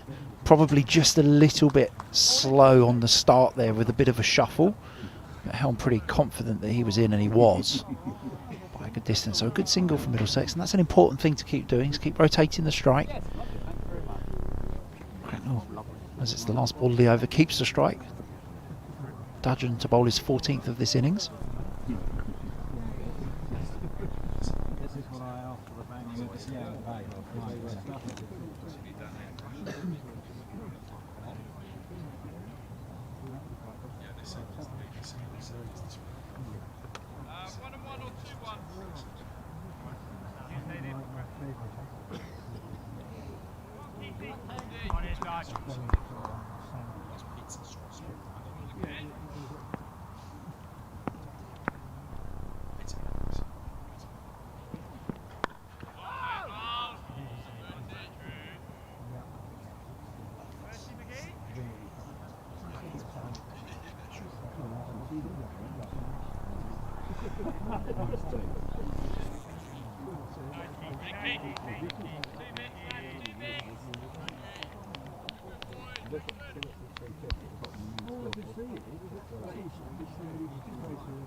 He's run the first hard there, Cracknell, but there will only be one. North East retreating from mid-wicket.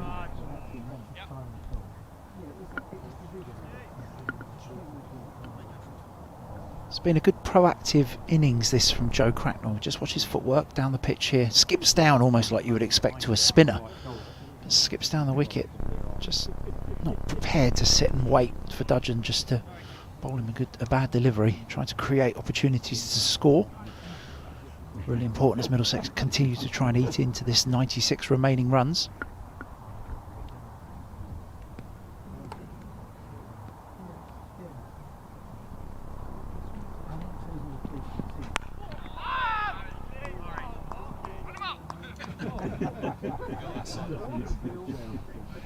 Smart from Dudgeon. Cracknell charging down, charging back. Parkinson by any chance?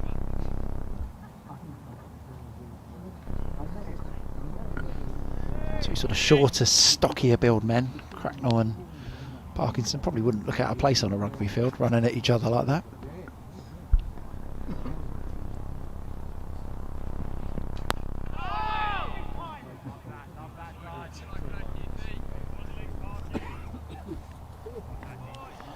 A reminder here from Tom Helm to keep going back up the pitch here. We've seen him try to go across a couple deliveries. That one hits the inside after the bat, but has definitely seamed from Dudgeon. Probably just a reminder for Helm to try and hit these with a full blade of the bat as he can.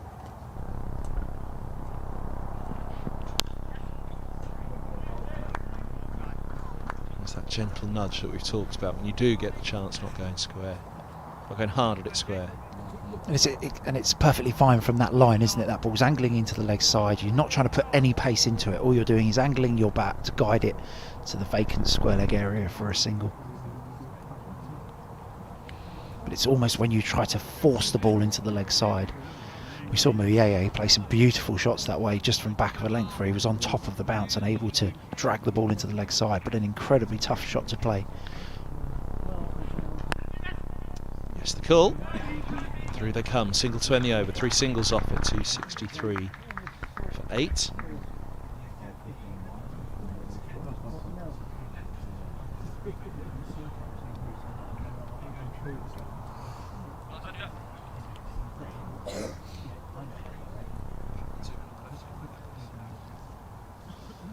BBC 10 on the left there. The definition of brilliant cricket commentary and Guy Swindles. Matt Cole there for BBC Radio Kent. Yeah, the man on the ground that everyone feels for today, Guy Swindles, just on the right, stepped in to commentate on Middlesex's semi-final and has been ruthlessly outed by Kevin Hand for the final. He did ask, you know, will he be staying on to do the final?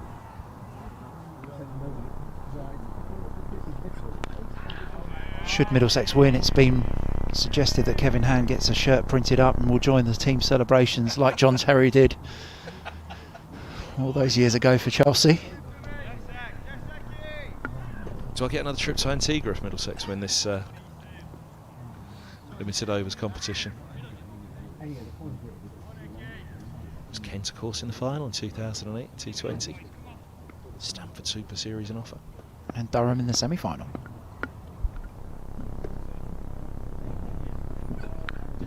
Edged over. But it's the first one offered by Cracknell. Looking to pull. Yeah, top edge, 2 fielders back here. Let's have a look at this, because it looked a little bit closer than I thought to a 6. No, and it was a 4. Just pulled up, puff of dust just inside the rope. Cracknell needs to be careful here. Dudgeon just walking in front of us, back to a pretty square fine leg position. Milne's the other. Kent Seamer just on his knees in front of square leg on the boundary as well. So 2 fielders position back, and Singer's not been shy to use that shorter delivery.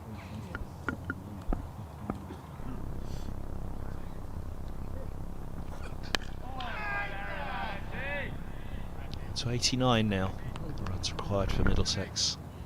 And you won't be able to see from the shot that we've got, but we did speak earlier on about just that 100 being the total at which Kent might just take some fielders back on the rope. For Singh here, he has got a deep point. 2 slips and a gully, a deep point, cover mid-off, mid-on. Deep square leg, Milne's just stretching on the boundary fence. And Keith Dudgeon, just from this camera angle, Dudgeon's just out of shot on the right-hand side at a square fine leg.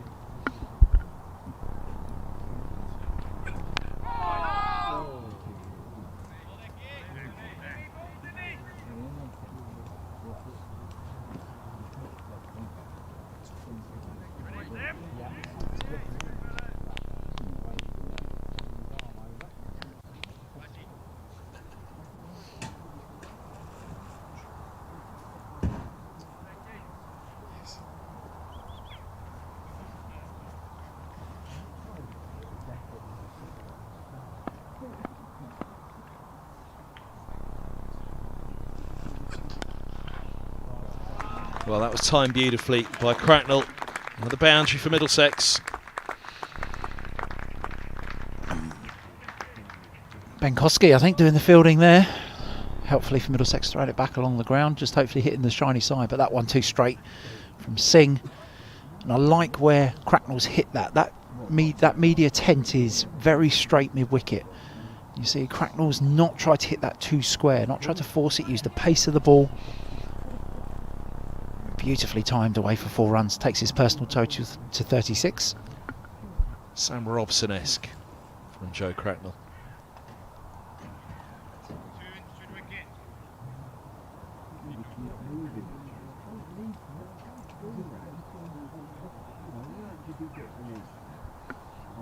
Just in response to that, Kent take another slip fielder out, down to 1 slip and a gully. Sam northeast drops into mid-wicket.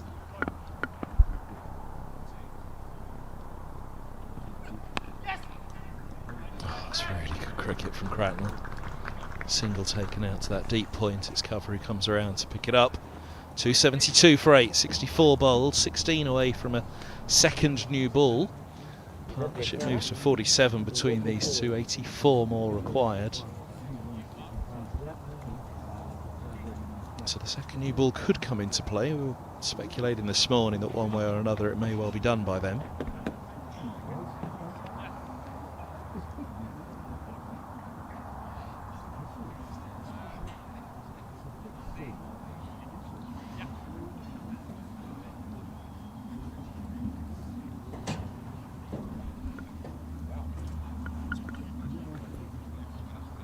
Change of bowling from the Benham end, Matt Milnes.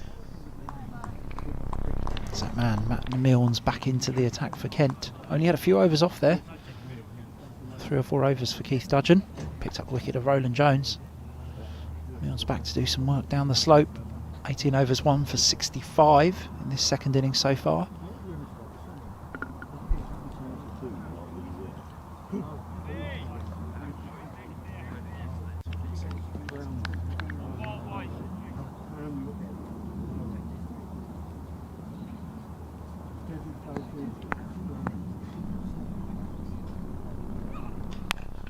Punched, but only as far as cover.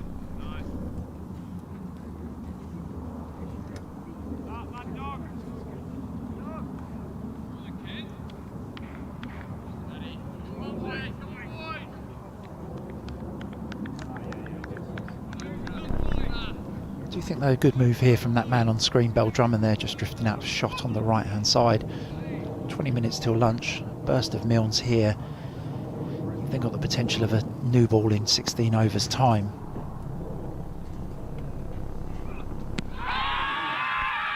Big appeal, they're imploring.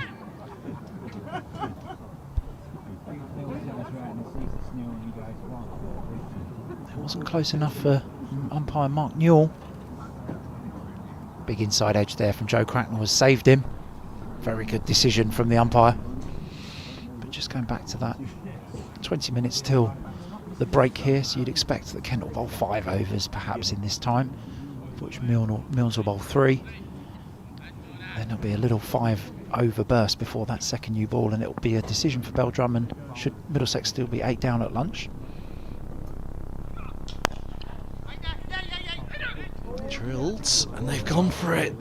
That would have gone had it been a direct hit. Quinn back on the field there at mid-off. You can just see in the bottom of your screen. It looks a very tight single that Cracknell's gone for, and I think he'd have been a long way out, but you can see how wayward that throw is. Look how far Benjamin's had to run to pick it up. Risk from Cracknell, but Middlesex survive.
Still no.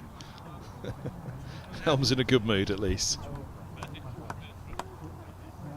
Well, he helped it very nearly to the end last weekend, Helm. I'm sure he'd dearly love to be there at the end this week if it goes that way for Middlesex. But Bell Drummond in the foreground will have very different ideas for Kent. These 2 wickets, just 2 balls away. They won't be too nervous just yet, Kent, but it is double figures. 83 more needed.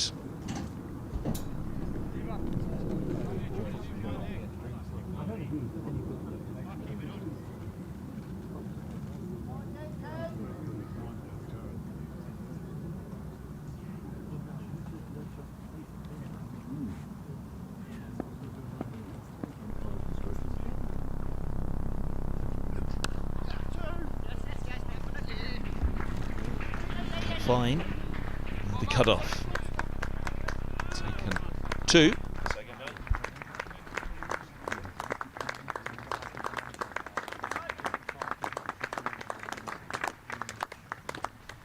.50 partnership up. 66 balls for the 9th wicket. 7 fours.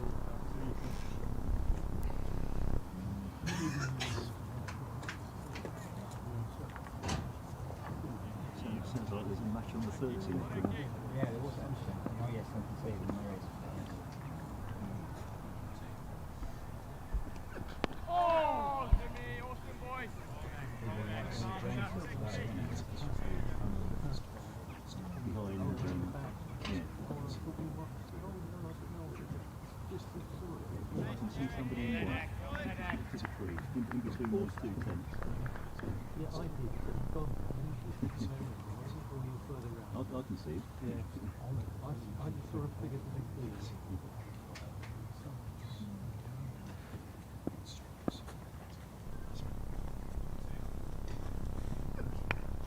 Oh, edged away. An edge for 4. 44 for Cracknell. 77 to win for Middlesex. Yeah, I think outside edge there for Joe Cracknell, all the way to that vacant third man area. We've spoken about the number of runs that go through that region in this venue, specifically in the speed of the outfield. 40th of this innings through that area. And it's always one that amazes me, even as somebody who's worked in cricket as long as I have. Oh, it was close to mid-wicket. They're going to take 2. Come on, calls Cracknell. It's that same area that we've talked about, a real area of danger. Well, I was just turning him around there, that sort of leading edge. Definitely kept Sam Northeast at mid-wicket interested there.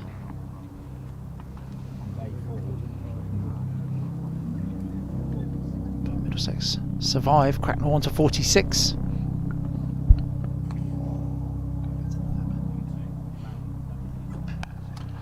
Pulled away. Maybe is the call, yes, is the cry then, says Cracknell. They come back for 2 more. 73 more needed by Middlesex. A piece of running there from Middlesex's wicket-keeper. Just a little swivel pull round the corner. Very well controlled. But similar to Radlett last week and with 50 over games, this outfield with the speed of it and the lack of grass, it is sometimes tricky. Putting the fielders under pressure is not a bad thing.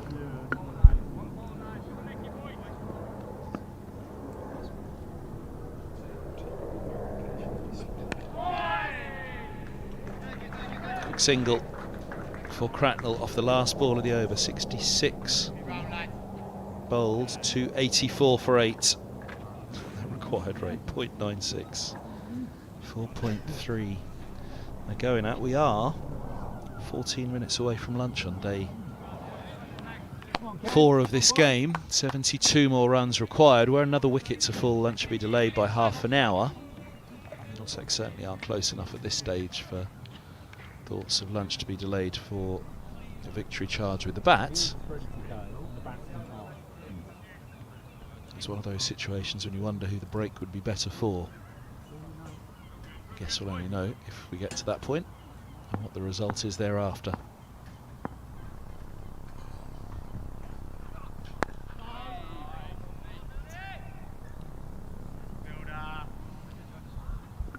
I'll just go back to what I was talking about in the middle of that last over before the semi-chance that Cracknell gave away. 40 runs have gone through third man in this Middlesex innings. I think if you said that 40 runs went in any other area of the field, you would put a fielder there. But cricket seems to have a funny relationship with third man as a fielding position.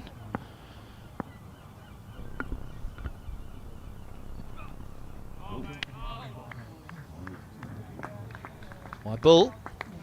72. 71 indeed more required for Middlesex. Oh, cricket loves to put its fans through the ringer, doesn't it? Kent fans, I'm sure, will just be starting to get nervous now. Perhaps for the first time, really. You do get the sense, just from our left, as we're sitting, the Middlesex players and some of the supporters around the ground are starting to believe a tiny bit more.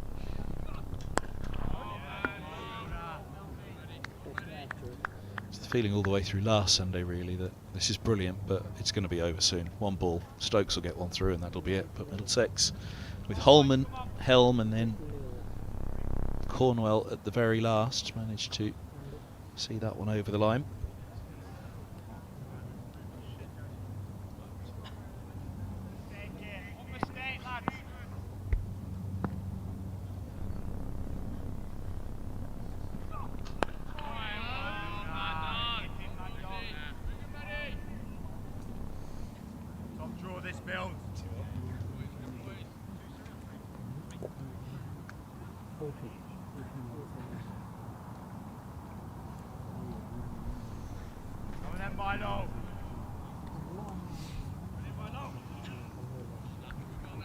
It's been a great effort from that man on screen into his 36th over of this game that he's bowled.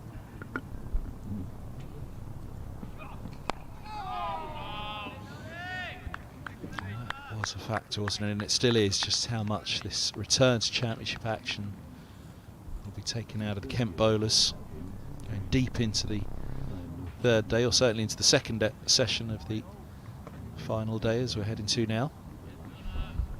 We're watching a great battle here and a fascinating culmination of 4 days of cricket. It's amazing how much of the situation we're watching now is dictated by that very first session of the game and Middlesex with the ball. No run, one to come at the over. Kent ended that first session having won the toss and batted at 110 or so for 1 off 30 overs. The general sense around the ground was 30 or 40 runs too many, and Middlesex probably should have picked up 2 or 3 wickets had Middlesex have bowled in the way that you would expect. You extrapolate that out through the game here. If Kent got 30 or so more runs in the first innings than they should have, especially that first session. Time to finish the over. 285 for 8. You take 30 off Kent's first innings score or 40 off first innings score, and Middlesex would now require 30 or 40 to win the game.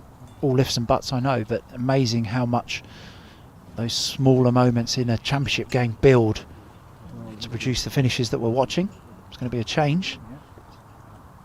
Matt Parkinson is coming into the attack to replace Ekansh Singh, 3 for 62 for the seamer.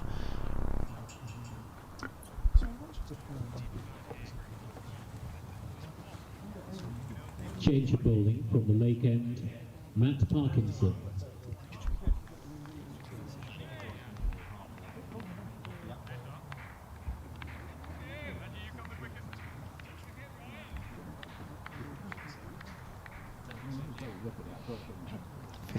Buys 57 extras as well in that Middlesex first innings. Could that be the difference come the end of these 4 days? Probably the slight oddity for me. There's no blame on Cracknell for the number of buys, none whatsoever. But Middlesex being the home side who would have been accustomed to how the pitch plays, the majority of those buys would have been about seam movement. Single there for Helm brings Cracknell on to strike. But yeah, that seam movement and perhaps just that little bit of lack of control of the seam movement that led to those number of buys. Cracknell trying to stand up at times as well. I think my rough maths tells me it's about 37 difference in the extras count between Middlesex and Kent. Significant number. We've seen with Parkinson, he will get some spin from this surface, this drying surface. He will bowl it slow through the air. It'll be slower than Middlesex would expect Zafar Gohar to bowl. It does give it an opportunity to spin.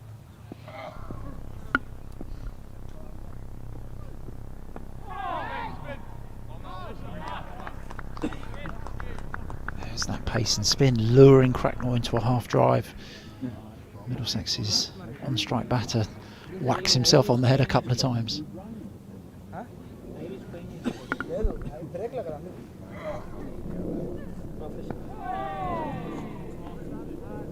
Solid in defence of that one. Clock ticks down, 7 minutes more till lunch.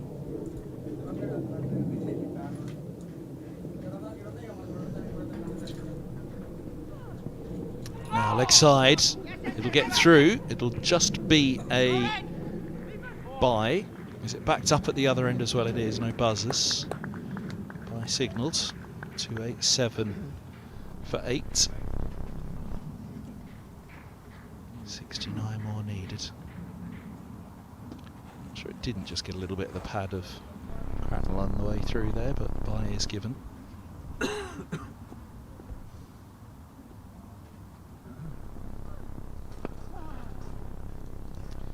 Nice looking shot for no run. Tom Helm remains on 28, Cracknell to have strike on 49. 69 more to win. 287 for 8.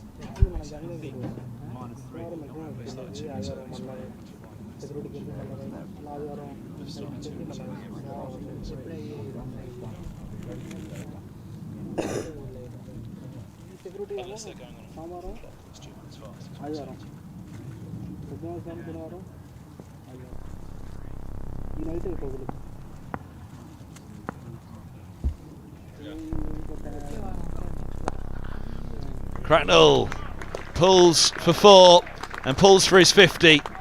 Off 81 balls, a raise of the bat to the pavilion and around Merchant Taylor's School. It's a studious raise of the bat from Cracknell. His head is down for sure. The celebration of a man on a mission here from Joe Cracknell, short from Milnes, pulled away in front of square by Cracknell to bring up a very well composed 50. A few tight LBW shouts, saved himself with an inside edge a couple of times through this innings. But has played very well for his 53 so far.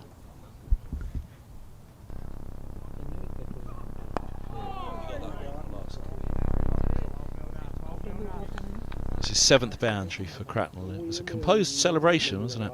As well as a composed innings. You can tell he's not going to get running away with any moment here with regards to half century. There's a lot of work to do. Middlesex still needs 65 with just the 2 left.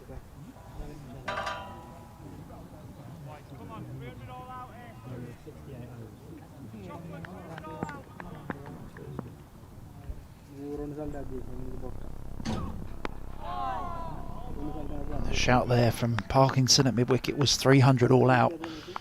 And I think everyone is still very, very aware. We've seen what's happened this morning. A couple of balls that keep low or nip back could spell the end of this Middlesex innings.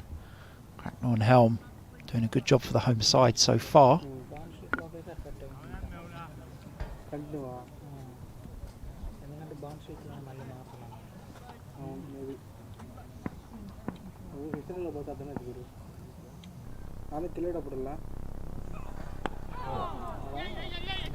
Calls for 2 from Cracknell. He runs the first hard and back he comes. Very good running indeed. 63 more required for Middlesex. The word you used a moment ago, the composure of this innings from Cracknell. Helm as well. We lost the big names this morning of Higgins and Deploy, Safa Gohar falling as well.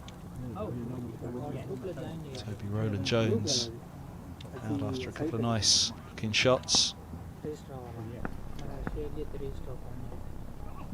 Over the top of that and steers it well. They're looking 2 again, and 2 it is.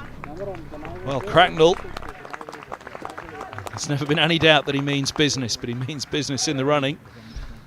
Never mind the fact that Helm's returning to 4-day action as a bowler with the overs in his legs. Get on with it, says Cracknell. 61 more needed.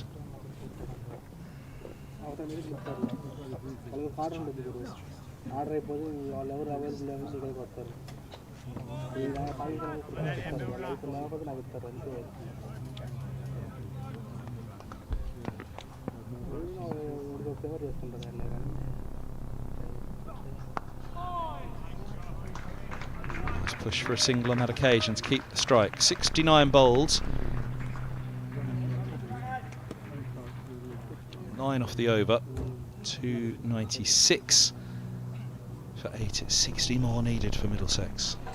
I think in these tight run chases, it's often those overs that can lead to a little bit of complacency, and Cracknell and Helm will need to ensure that they're fully on their game here for the threat that Parkinson will offer. And one brilliant piece of batting from Cracknell's innings has been that he's never got away from himself. He's never got too far outside of his bubble. You would hope that just that excitement of getting a few away against Milnes Cracknell will just be able to rein himself back in here. Really key session with probably the last over before lunch.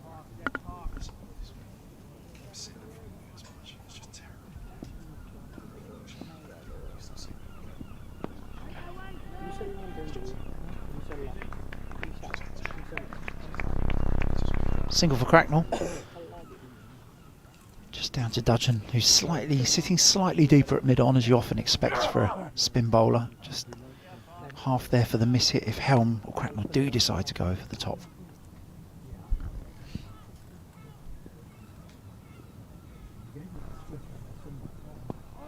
Well bowled, well played.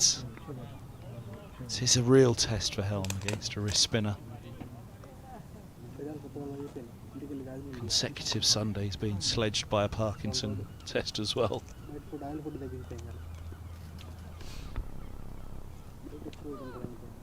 Ah, there you go. What a ball that is. That's the epitome of it. Yeah, beauty from Parkinson. Really well played from Tom Helm as well. Just held the original line. That one spins from off stump past his outside edge. Keys holding your line here. Keep your eye out for a googly now. To the call from Cracknell, it's away fine. Chase on for Crawley. Might need a little slide, will it? No, he's just flicked it back in. They'll come back for 3.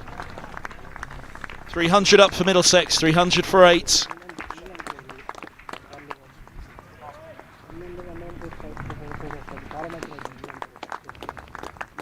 Yeah, just tickled away here.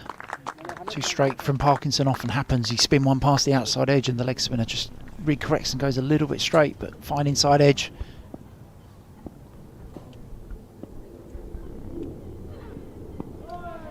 Forward defence should bring lunch, we think. Eyes on the umpire. Yes, off they all go. That is 1 o'clock. 300 for 8, 56 to win.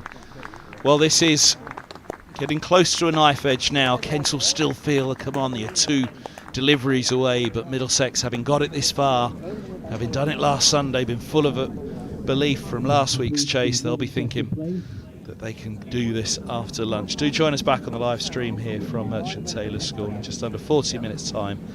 The live stream from Middlesex being brought to you in association with Daffabet. Middlesex needing 56 more, take lunch on 300 for 8.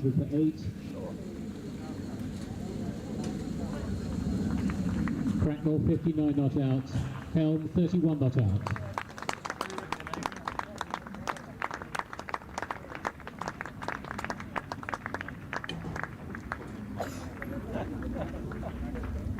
I thought you were a bit in there.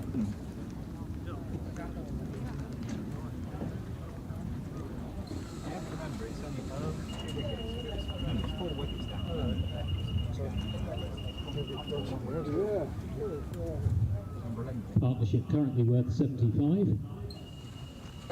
This match will resume after the lunch interval in 40 minutes. Plenty of time to take a break, take a breath and get some refreshments at the school side of the ground. A reminder to Middlesex members that you get a discounted rate at the bar on presentation of your membership card. Thank you.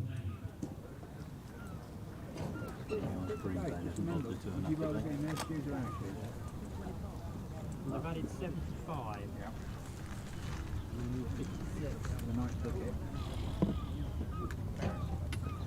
can get nine, obviously can't balance them in our favour. An update for you on county schools elsewhere around the country. Lancashire at 99 for 8 against Northamptonshire at Old Trafford. Still 347 adrift. At Cheltenham, Gloucestershire 359 for 6 against Worcestershire. That's a lead of 242. Essex are 394 for 7 on second innings against Somerset. That's a lead of 83. Tenth game currently at Grace Road, where Glamorgan are 213 for 8 against Leicestershire. They need another 44 to win. Hampshire are 179 for 6 against Yorkshire at Southampton. They need another 99.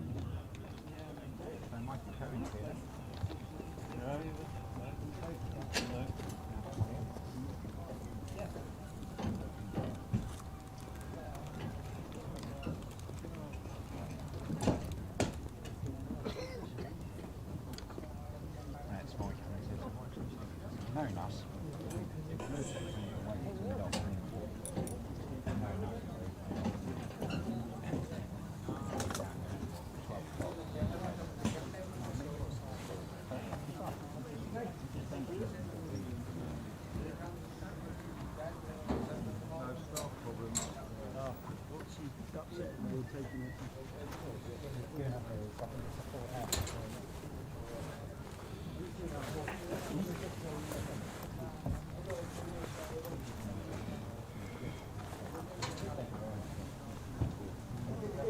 No, he's a man of sense.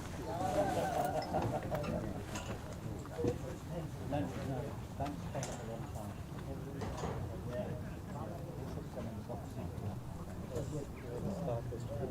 Hey, right. We can give.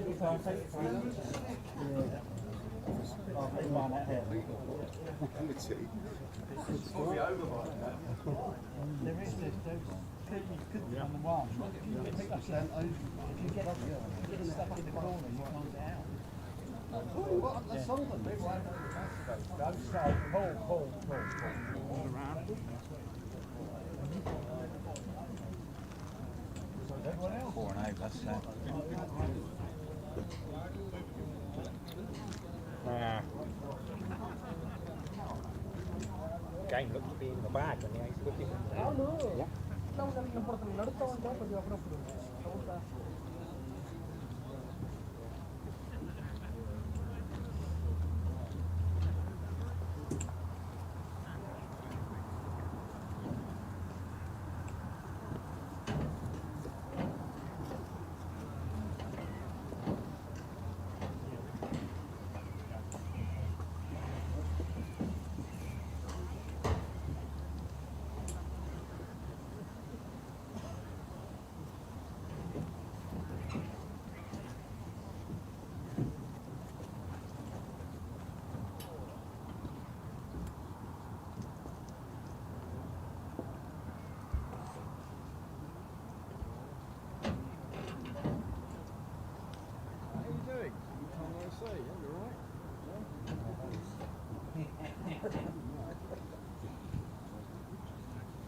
Looking forward to Trent Bridge. Yeah, Well done for getting the tickets. that's all right. There's got 16 of us. So, yeah. Oh, bloody hell, it's quite a lot. So it's all right. Mainly Middlesex supporters. Middlesex supporters plus you two. been to Middlesex. I know, well, as a drop, but, you know, by and large, the rest of us all go. You're willing to sit with the QPR fan as well. Most of them yesterday. I saw you guys.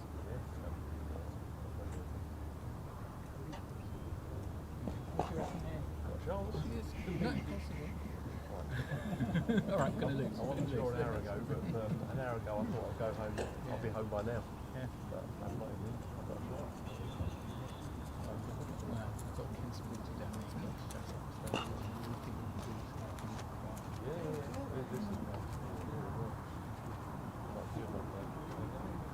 I enjoyed it. Very good. I was here yesterday, so it was good to Oh, have yeah. yesterday. I came here Thursday. Oh, right. Yeah. Yeah, I heard we weren't very good. Stayed at home. We got better and Improved better, it, but yeah. And also those late wickets, so I thought that was probably it. But I thought We all thought the fourth one was probably killer. And this morning, suddenly it's all changing. Right, catch in a bit. I'm glad I tried it. Howard made great. Right. Howard, he was there from yesterday. Because it was more given suit.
Fair enough, it's some. You get it, then you take it. If it takes 20 minutes for it to work, you've had 20 minutes.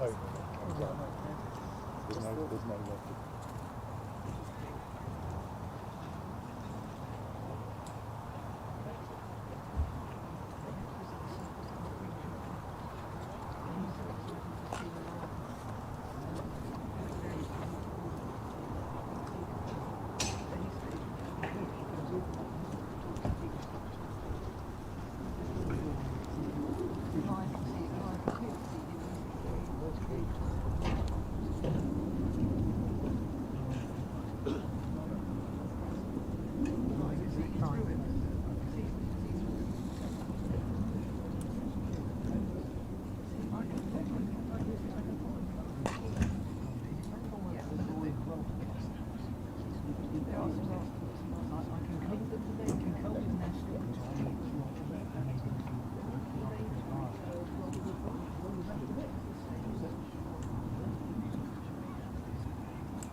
This match will resume in just under 20 minutes time, 1:40 resumption.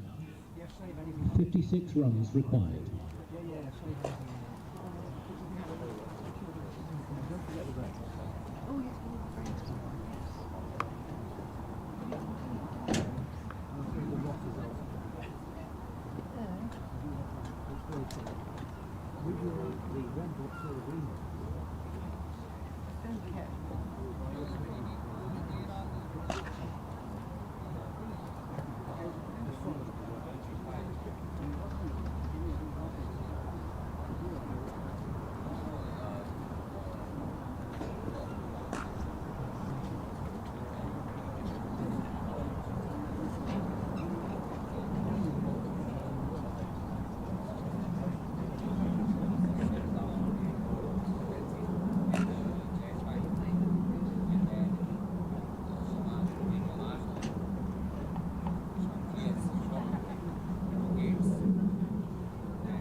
Oh, I need my fastback.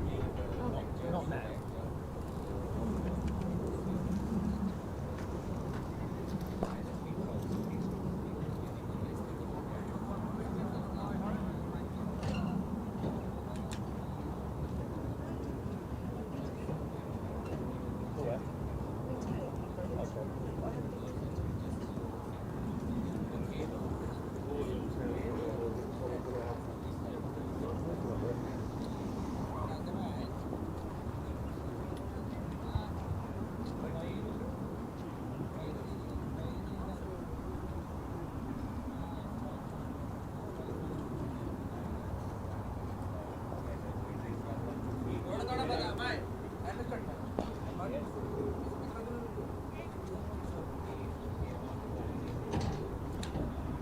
Middlesex supporters are reminded that the next Middlesex fixture is on the road. They're away at Derby on Thursday, and then Middlesex return to this ground on Wednesday, September 2nd to play Lancashire. 10:30 start.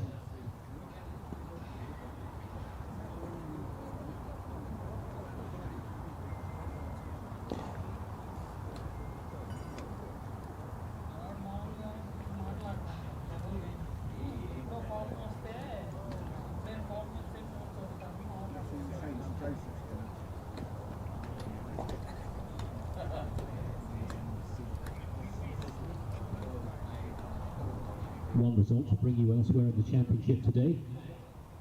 This one's at Grace Road, where a few moments ago Leicestershire beat Glamorgan by 42 runs.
Yeah.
Might be like this, it might be. If she says, oh, what's your cricket? Well, what you like on a day.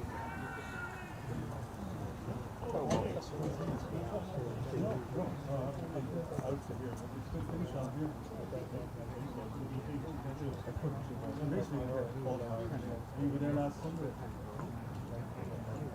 I was over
ground over there is former sports ground.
Oh,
Returning to the middle, umpires Mark Newell and Surendiran Shanmugan. Your match referee is Wayne Noon. Your scorers Lorne Hart and Don Shelley. Kent back in the field, captained by Daniel Bell Drummond, and keeping wicket Chris Benjamin.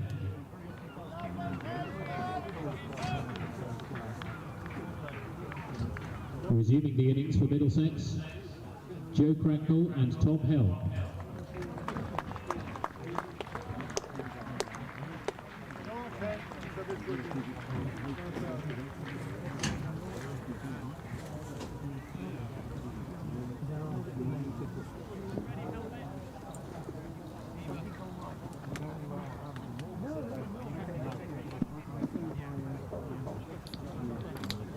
Bowling from the Benham end, Matt Mills. Tom Helm on strike.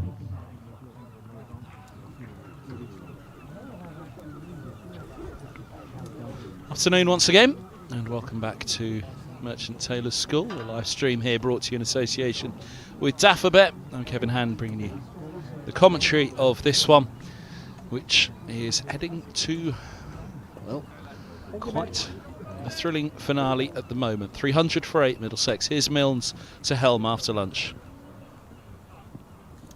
Gentle loosener, resisted by Helm. Middlesex require 56 more runs. Milnes 1 for 76, Helm 31, Cracknell 59. It's Helm that helped Holman very nearly to get it over the line last week, but Cornwell was the batter at the other end. He's next in. Holman's achievements last Sunday have seen him elevated to opener, so been and gone in this one.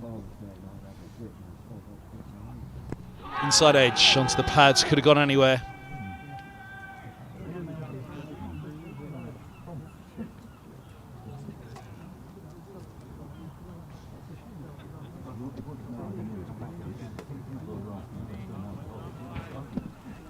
Who will the broke serve better? Middlesex's concentration broken perhaps. Kent just for the break to get a little bit of life back into those legs. I mean, I don't know how you would get that. Nearly chopped on again. Single taken. That's walkable, isn't it? But I doubt it. As long as there's something you can walk on. Yeah, I doubt it.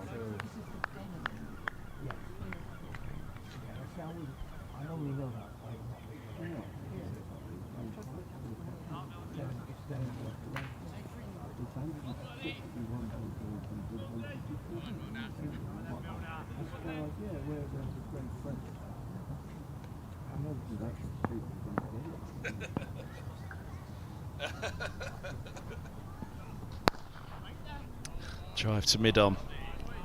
No run. It can't be a lot from the station to the career end.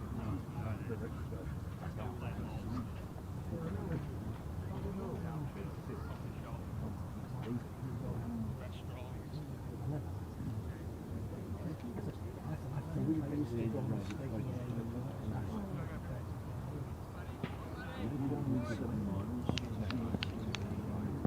Whitmansworth, Wegspoons. Angle back in. Those two distances don't seem to They don't tie do up. they? No, they don't. So what was the last night? To the Wegspoons. On the hotel. From here? Yeah. How long did it take? 55 more. Ones to come the opening over. Milnes If you look on here, in a 5 for in the first innings. 0.91 of a mile.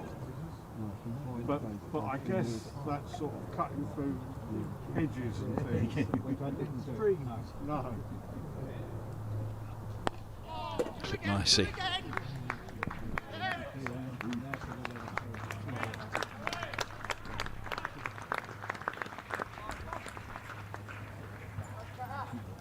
$303 for 8.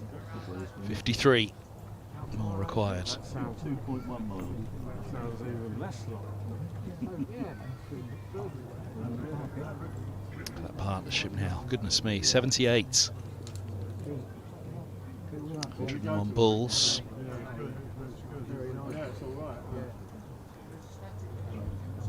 Bowling from the lake end, Matt Parkinson.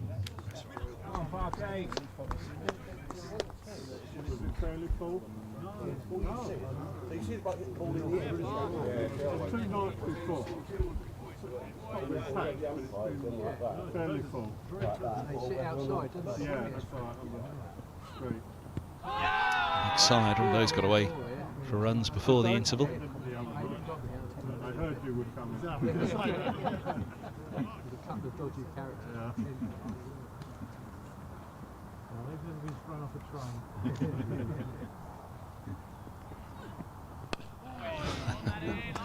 It's going to be a real challenge this for Helm. You'd imagine Parkinson will settle in a good while now against these two right-handers, the Bulls gripping for the wrist spinner.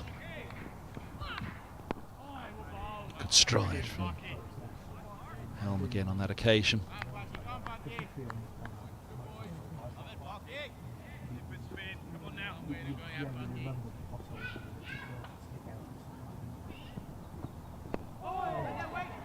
Yes, yes, is the call in the end. They have the single.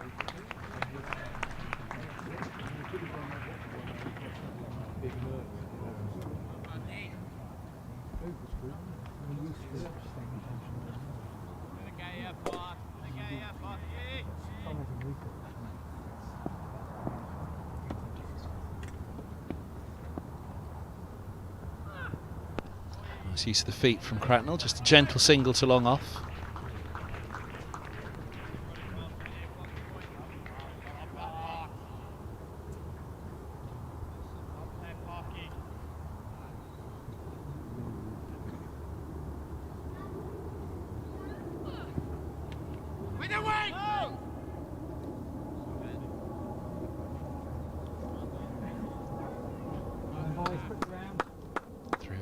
For 8, 72 bowled now, 8 to the second new ball, 51 more required.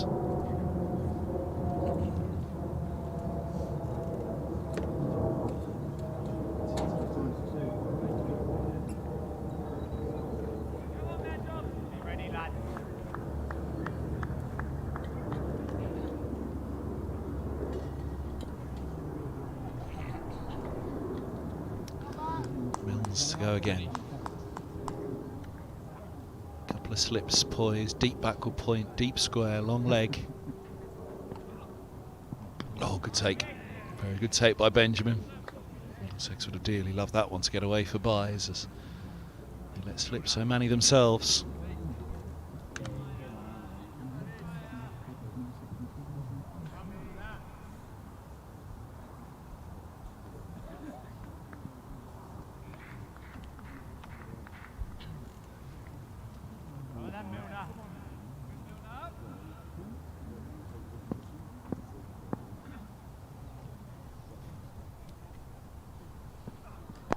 Angled in, worked away, and a chase on for deep square will hold them to 2. Dudgeon coming around. 49 now to win for Middlesex, below 50. That seemed a long, long way away when Roland Jones fell, certainly. Higgins and Deploy falling quickly this morning, the overnight batters. The fancy was at least one of them had to be there at the end if Middlesex were to come close.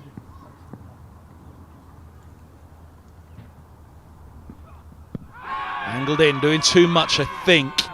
It was a good shout, it was a decent shout, but I think there was enough movement on that. Just there, going across. You can see the off stump appearing. Yeah. I don't think that's close enough to be given. In a moment like this, certainly Zafar Gohar would have been disappointed with the one that he fell to. It looked pretty high. Kind of day where you think, you've got to be sure, got to be sure. He wasn't interested in that one. 308 for 8, 48 more.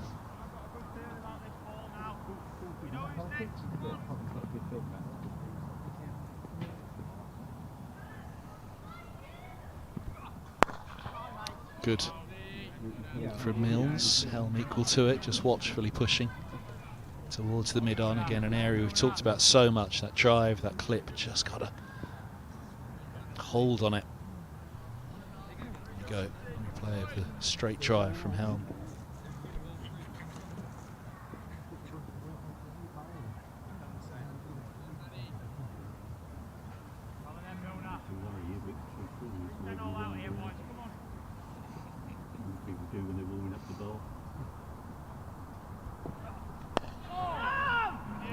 Dart 310 all out here, boys, was the cry from the field. Don't know what 309 did to upset them. It's brilliant. County cricket delivering again. Mills, Benjamin Crawley there at slip, Miaye second. Bell Drummond, where is he? He's mid-wicket. Only deep backward point out of your shot. Oh, indeed, and mid-on, mid-off. See mid-on there. Mid-off's just a little deeper. offering Helm the single perhaps. Well, that said, they've now brought up the point for the final ball of the over. No, back he goes. Yeah, I think that was a momentary lapse.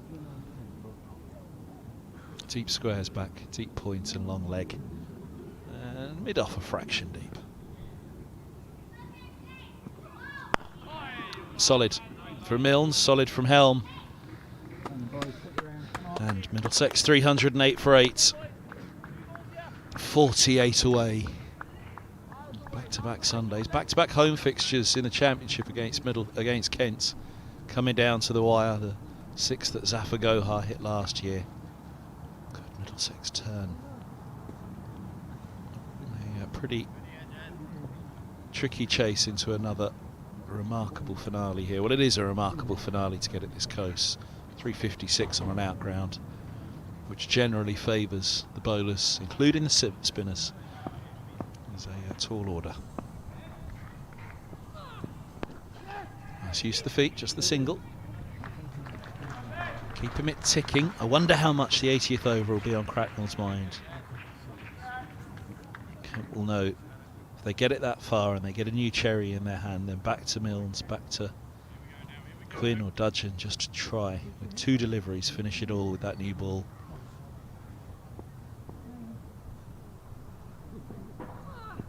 Lovely ball. Lovely delivery from the leg spinner. Bringing the tall Helm forward. That's what he does have in his favour here, is a good stride, Helm.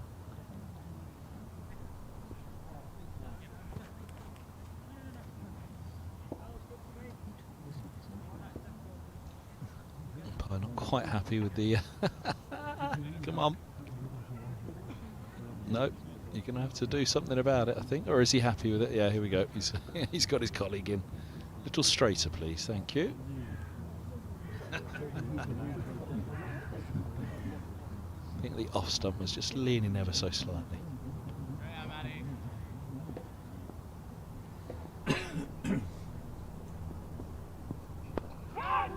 Nice catch. He's gone. Driving at one outside off, he fell to Parkinson, last week. So a similar shot, nicked behind. This time it's driven into the offside.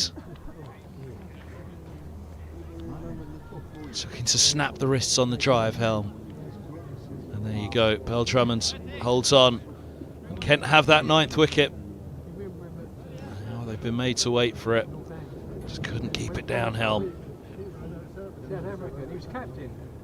It's a light for Bell Drummond and Kent. It's 309 for 9 Middlesex. And that's a big moment in the match. Here and now 365. Amplifying brands in the UK.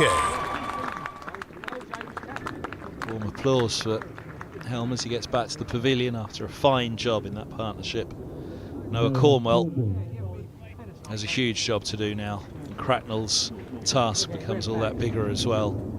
He'll have to consider farming the strike at this stage now to nudge Middlesex that little closer. And he might, well, consider doing it at a slower rate, even though that new ball beckons, and then he'll have to think about farming the strike once again if they do get it that close into the 80th over. There's 3 balls of this over to survive for Cornwell. And this, you'd imagine, will change the field. The leg spinner to the left-hander slip in place. Looks like a short leg is coming in as well.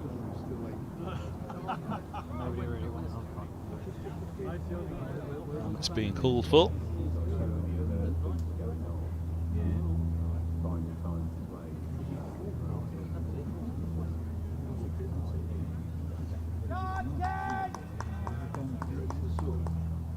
Stephen Hallam be heading off to Derby tonight. I know nothing about it. I know nothing. He's from Barcelona, he knows nothing. The star while the bloody batsman was coming out.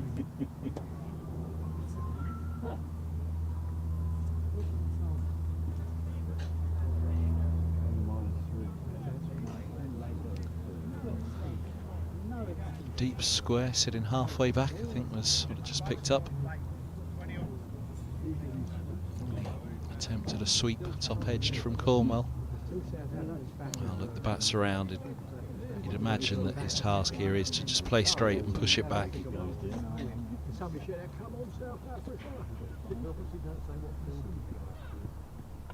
Oh, he's bowled him.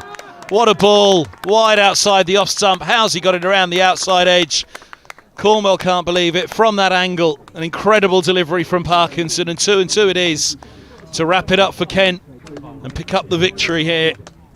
Delight for them, and look at Parkinson. 2 for 22 in this innings. Congratulations to Kent, winners by 46 runs. 46 runs, the winning margin for Kent. Cratnell left stranded as 2 and 2 go. Look at it. Big stride. Back it comes. That's taken middle and leg. Not even clipping off. It's some ball. Parkinson knows it. And it's some way to win it for Kent. A big, big victory in their hopes of promotion from Division 2. It's a hammer blow for Middlesex on the day and in terms of promotion hopes. Cratnell, who batted so incredibly well, he's left stranded on 65. A brilliant innings from him. And it was the break after lunch that did for Middlesex. Wondered who it might favour. I'm sure they'd have loved to go on this morning, and it's a slow, slow drag off for the Middlesex pair. The first baller for Cornwell. Cracknell looks slightly shell-shocked by the last 2 deliveries. Kent look absolutely delighted, and rightly so. Would have certainly got to the point to feel a little nervy for them. Below 50 runs. Once it got below 100, but below 50 as well. 46 runs. There is the tail of the tape.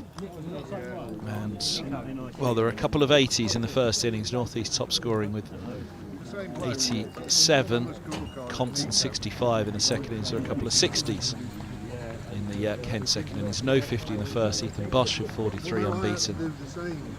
With the ball, Toby Rowland-Jones 5 for 71. Milnes 5 for 53, and you can just see throughout the match where Kent had it over Middlesex.